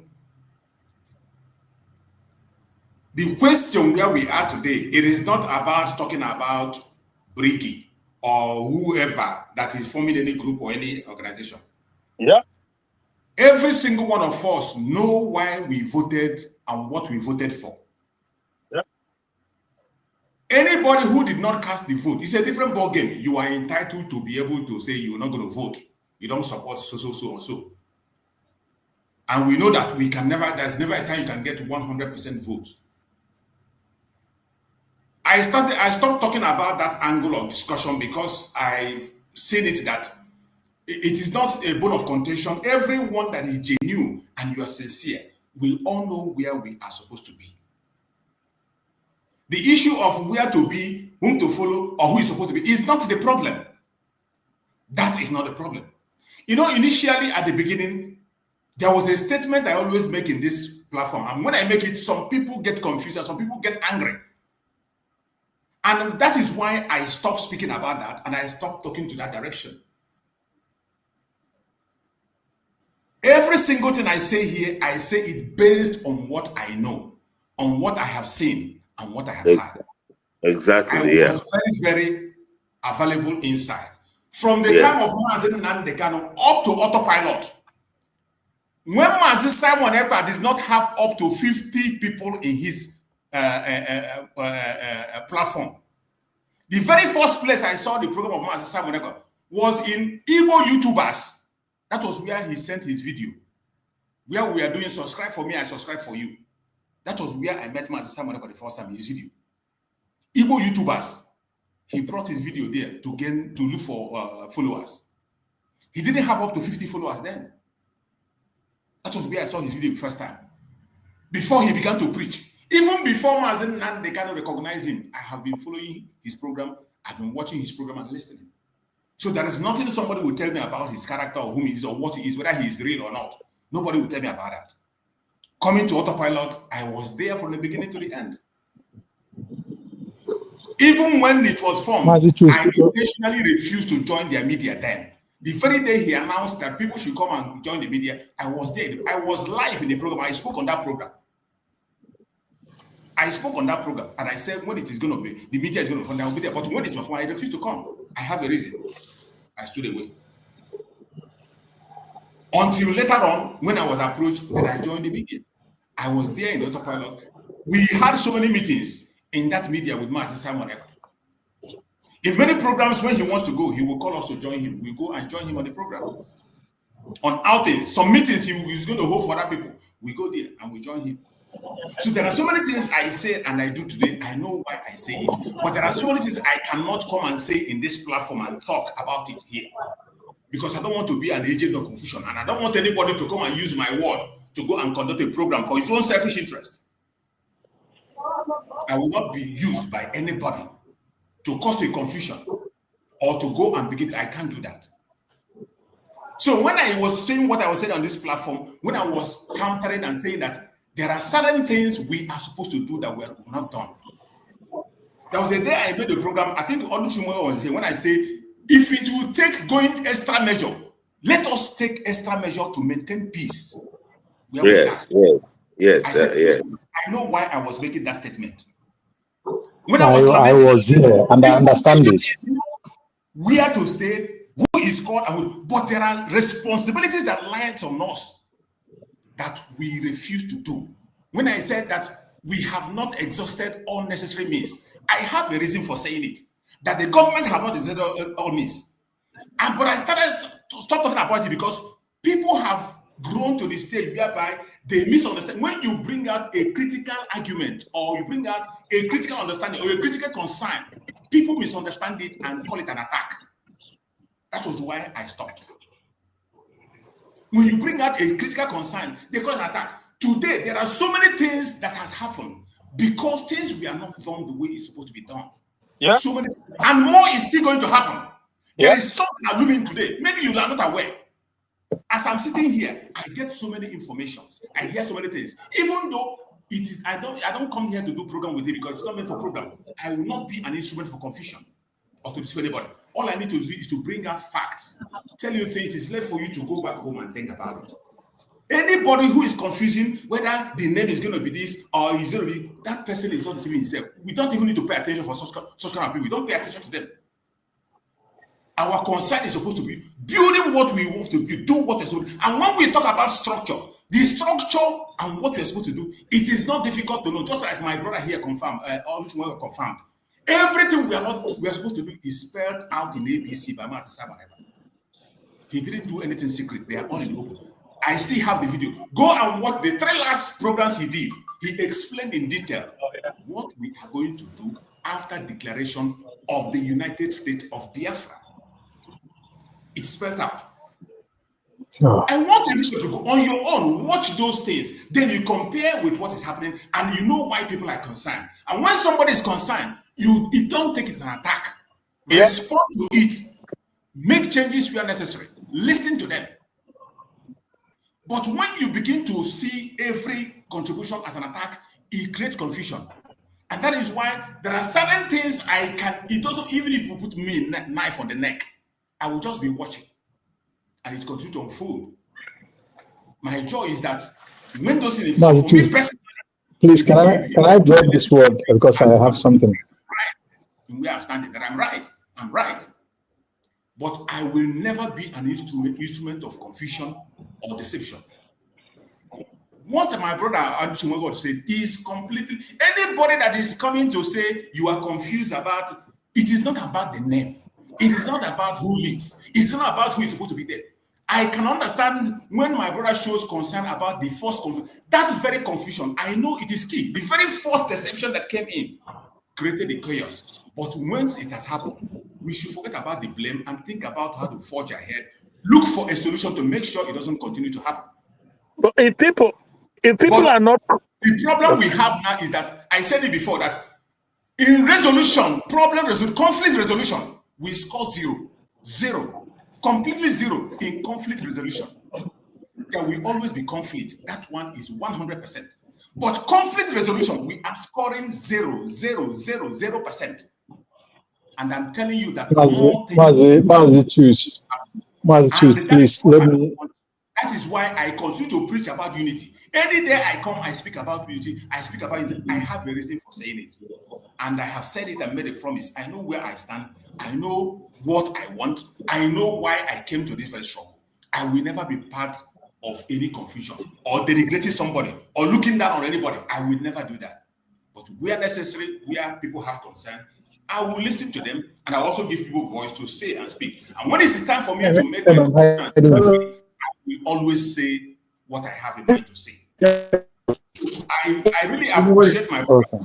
Each time he comes in, he draws that very long line of the foundation. I understand that. And Biafra, I don't think that any Biafra is still getting confusion on that angle. Any Biafra is still confused on that angle, I think that person is sick. And we don't have to bother ourselves about them. But in forging ahead, conflict resolution, we are scoring 0%. I have been saying it and shouting. When you say it, some people go and begin to misinterpret it. That is why sometimes I just put words in together and say it the way maybe it can be able to for them to swallow. If I talk to people in private, I know the way I present my case. Maybe you elaborate more and explain more, and people understand. But in public here, there are certain things I cannot talk about. Okay. Can I chip in this thing, please? We have spent so much time now, and it's almost 4 hours, and I was supposed to run. Please, anybody that's speaking, 1 minute. Just round up anything you want to say. Just try and make summarize it within 2 minutes, please. Okay. Thank you very much, Master Truth. Yeah, it's almost 4 hours.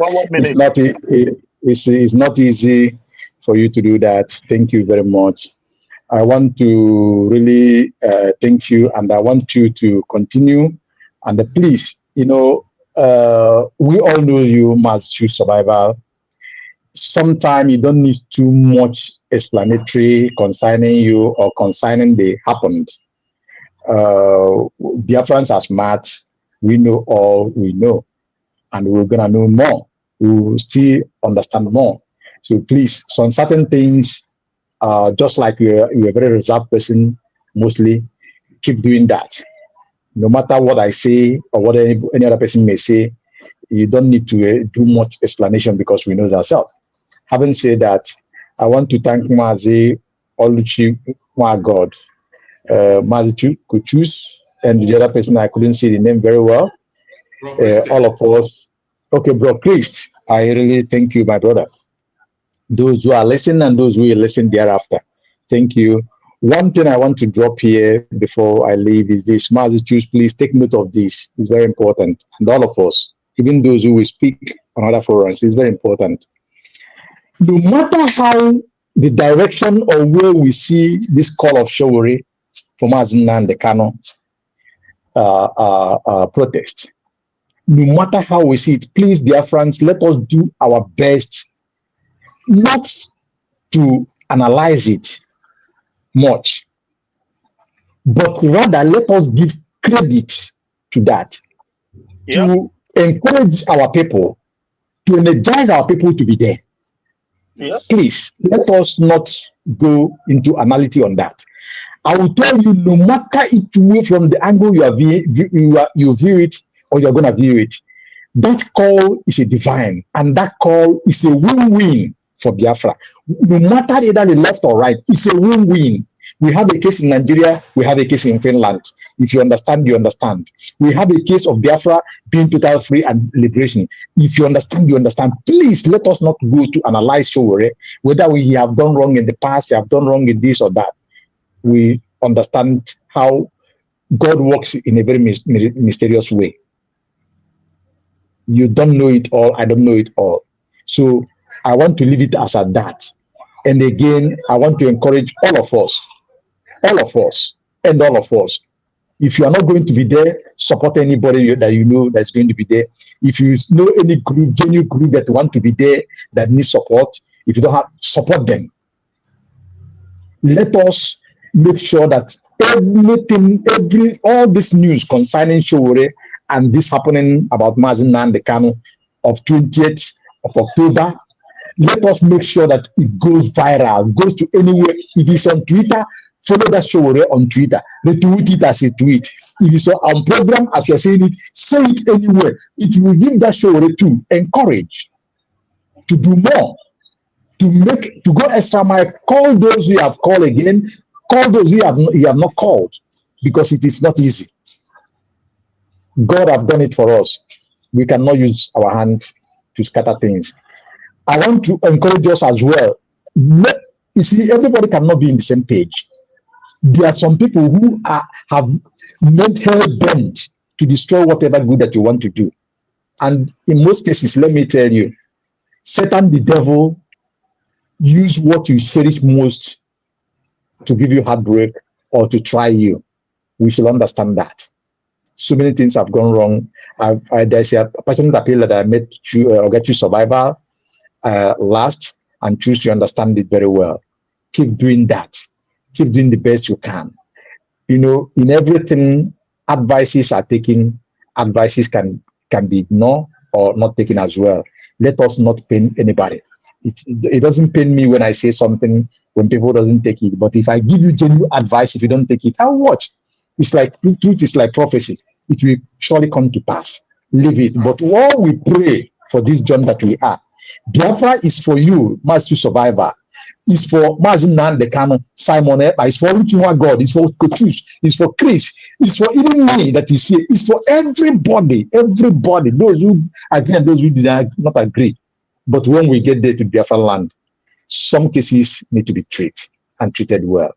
Thank you. Let us continue to preach this good news that is coming, that have come our way. And by God's grace, God will use it, and we will use it mightily to the freedom and to actualize our quest. I hope all of us will understand it. Preach this good news of Sowore. Continue to discuss it. Let us focus on that now and more until that date, 20th of October. Thank you. God bless us all. Thank you so much. Thank you so much, Ocean. You've spoken well. Thank you so much. Bro, Christian, take the mic. Yeah. So, Mazichus, thank you so much. It's been well said and done. Brother Oluchi, he pivoted, but that is okay. He probably has not been following, because the focus of today's topic is the movement of Sowore. That is very noble. You know, how can I put it now? This motion that was raised by Sowore is can be, should I say, equivalent to like a Biafran. You know, the level of pressure that is going to create on the zoo, you know, on this Nigerian Yoruba government, it will be like, should I say, tantamount, in other words, to like any one of us having the access to go to US Congress, especially at the heat of the moment, with these Christians genocide going on, being able to go to US Congress and explain to them how connected it is with Biafran struggle, how the criminal extraordinary rendition of Nnamdi Kanu is connected to what is to the same Christian genocide going on in Nigeria. People are pretending, people are denying it, but it's a fact. You can deny it all you want. And how these same people, who were the first that they've continued to massacre till this day, the Biafrans, the Igbo, and everything that is happening, ranging from the destruction of our properties, businesses, in Lagos and other, they are all connected. If you don't get it, I feel sorry for you. They are all connected. So in other words, I've said this several, if you remember, Brachus, that God doesn't come down from heaven he uses people. This effort, if you understand the significance of this thing that Sowore has called for, and people are rising up to it, except for those, some of them are one Nigerianist, some of them are obedient, you know, some of them are the obedient people who are believing that Peter Obi can become president, that maybe if Nnamdi cannot buy, God forbid, it's not going to happen. You know, God will not allow it to, but some are hoping that if it buy, Peter Obi will be compensated, Ndigbo will be compensated, just like they did Abiola. Now, but the pressure of what this 20th October is going to raise is going to feel like, you know, the enemy, you know, setting fire on your behind. And like I said, the likes of Ononuga and the rest of them, the Ronus, they understand also what is going to, because the whole world is watching. And before and after, what happened is going to be very, very telling. Very, very telling. So their hope that they can unite South and get Ndigbo to be behind Tinubu, when Tinubu is the number one, he has shown that he's enemy of Ndigbo. He's not going to. So again, Atiku lashed onto the opportunity, and they call him opportunist. We don't follow any zoo politician. We don't endorse any of them. But when we see anything that God has raised, if God has shaken up a place for, we have to also latch onto it and get what we want and forge ahead with our agenda. So that is just the situation as a matter of fact. But like I was going to interject earlier, I said one thing is obvious: people will not follow you when they don't know the direction, when they are not convinced on the direction you are going. I am speaking for myself now in particular. If I'm not convinced on the direction you are going, because we made suggestion, you don't at least attempt, or you don't see it as something that you can at least make effort, well, I will never come against any Biafran. I will never try to destroy or blackmail. Never, never. I will just sit back and watch and pray that you succeed. That is all I can do. But if I'm not convinced, I'm not going to fall in line. That is how it is. So thank you so much, my brother, and God bless. Thank you so much. I appreciate you for your submission. I appreciate you so much for your submission, and every one of us must continue to do our best as much as we can while we move forward to this direction of our freedom. Coachux, please try and round it up in 1 minute. Coachux, if you are still there, are you still there, Coachux? Yes, Maz. Okay, my brother, Coachux, go ahead. Your closing remarks.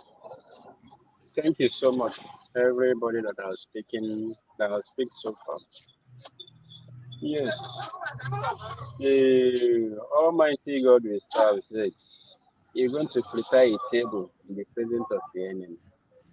Biafrans, the table that they are talking about, if you look now, it's the same person, the same people that are against Nnamdi all over the world, most especially in Lagos. They are the one championing this protest that are talking about. If you look at it, it just win-win for every one of us.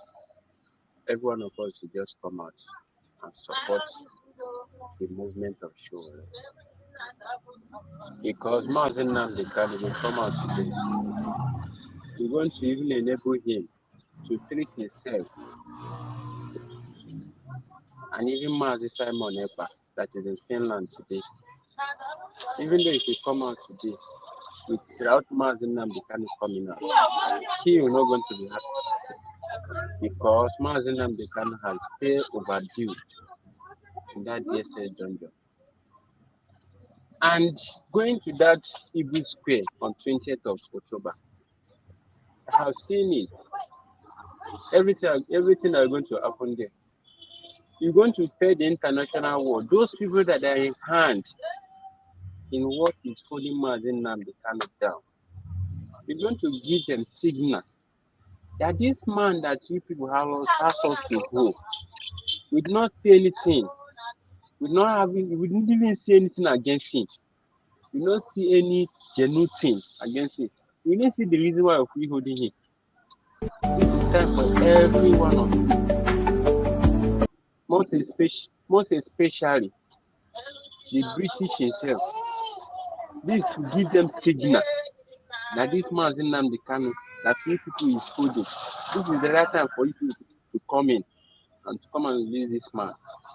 Because I'm sure British hand is what is holding Mazi Nnamdi Kanu down.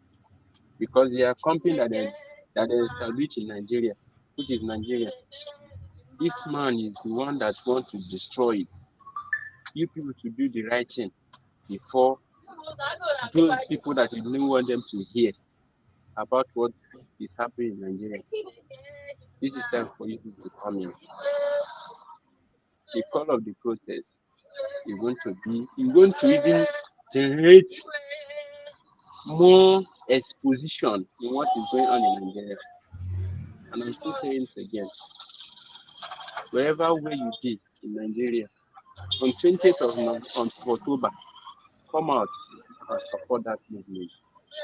Because the cooperation of the people that they're going to see there, that very day, is going to even give those people that is holding Mazi Nnamdi Kanu down, you're going to shake them.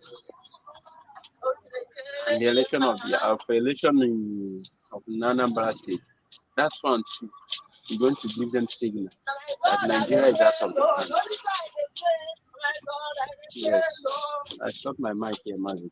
Thank you so much. I feel that I'm going to get a lot to strengthen you and give those that is coming out to speak the truth. People to carry on to strengthen every one of us in the mighty name of people to carry on. Amen. Thank you so much for your submission. I appreciate you.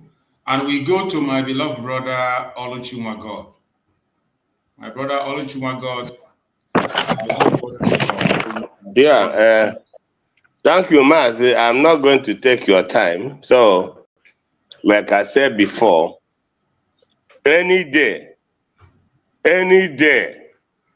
people begin to go against United 40 states of Biafra, United States of Biafra, comprising Esan Igodomigodo, capital Ekpoma, comprising Eden Igodomigodo, capital Eho, comprising Ibon, Oyo, comprising all these names, Igala, Ekpa. Anybody that want to go against this 40 states of Biafra, Mazi, Biafra will be done for. I am saying this to you today. If anybody is noting this notion that Afemai, Igodomigodo, capital Auchi, is not no more Biafra, my brother, the Biafra will be a done for. Biafra will be extinguished. I am saying this for people who are not trying to acknowledge the United States of Biafra. Because this is why Nnamdi Kanu said, I will never concede a piece of a land that because all of us knew how they play this game. So, having said this, my brother, without taking your time, all these people, the only thing that will make this unity come as fast as you, Mazi Survivor, desired, and myself, is the acknowledgement of United States of Biafra. Because when this name, all the very, very deep, people don't know it. When you don't acknowledge it, and my brother, if you want that to happen, Ogra against Obato, Ogra against Ohamadike, was also Boya, also Kamaya war, Kamaya got concede any Egala to Zoo. So I want to thank everyone here. I have the map here, I have the names here. That's why I was able to call them. I was having an argument with somebody. I asked him, why is it that in those areas you are calling me, why did somebody answer Nwachuku that answer Nwachuku? How can somebody answer Chibike in Abonima and I have more Chibike? The guy was shocked. My brother, let me conclude. Masi Arusi, all good in a hair for the Nadonye Litigeni. They should acknowledge United States of Biafra.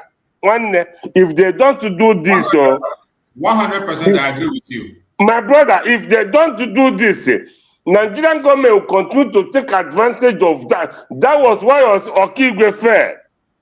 Because the question that the same USB Obato Beset or has na Jesus in there. Nigeria going to say, now here we come. Happy does your on how walk. So, my brother, in conclusion, all these are brothers and sisters. Let them forget about Dr. Ngozi Arabeza. Ngozi Arabeza have told them it's not about him. It's not about him. India will Benue State. That is the fear. How conclude how will they this war to Biafra land? Also, I am using this opportunity here in this platform to tell our brothers here in the Republic of Ireland to call this number +353 899 666679.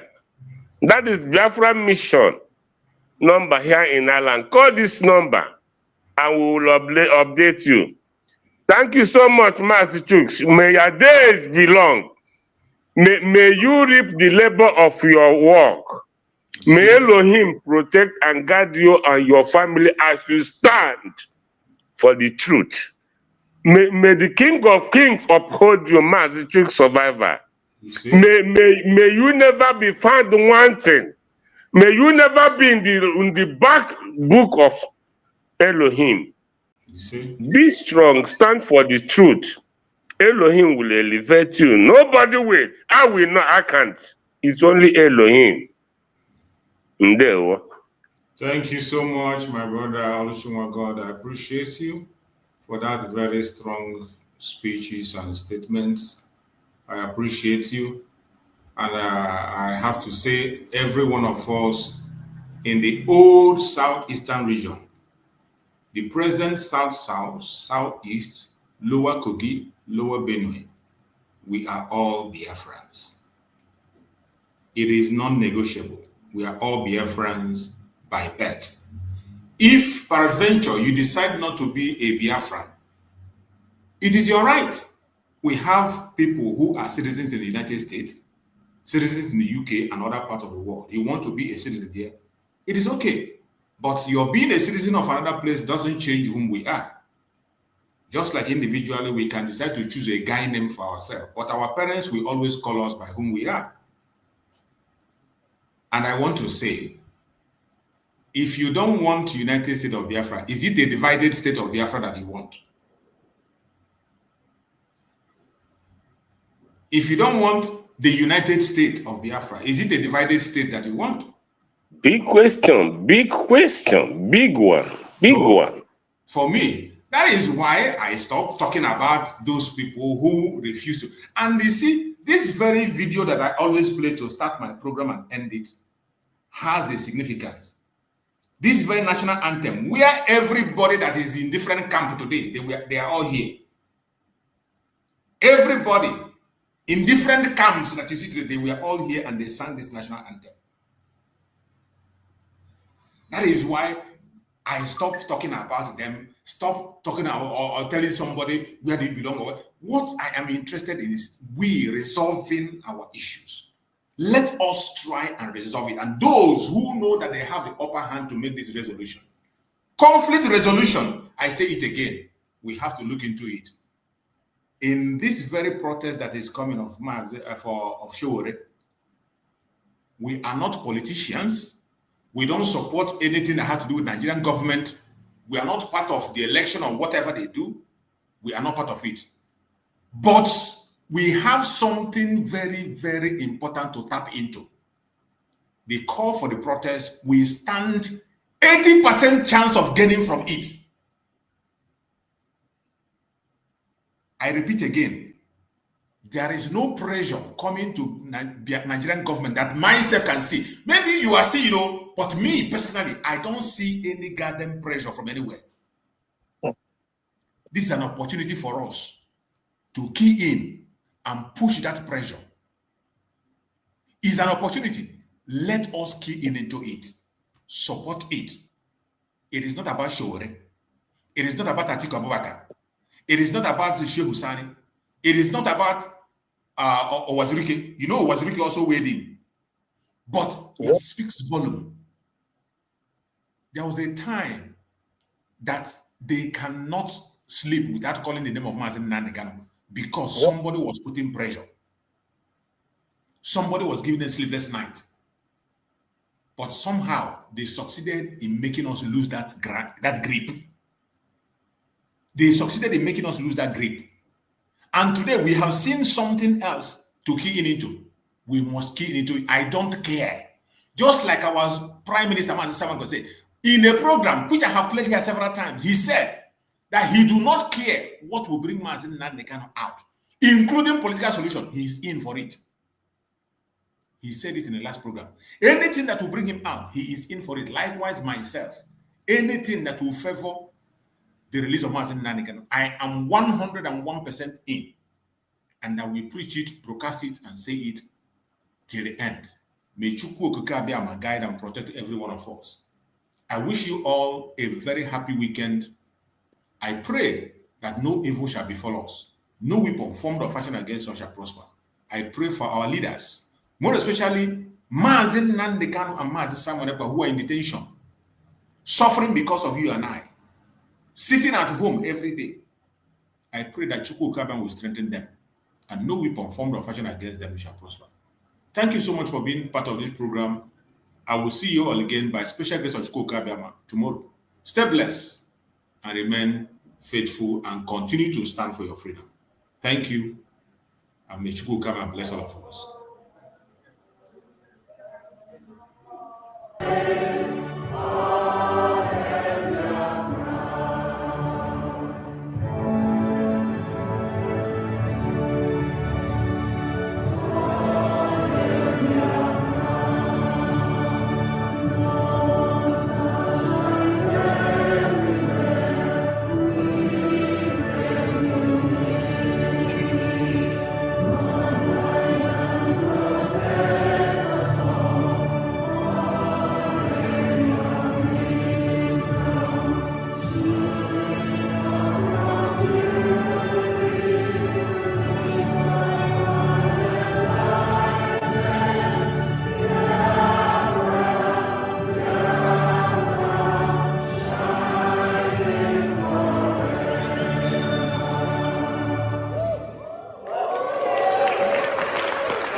David from the book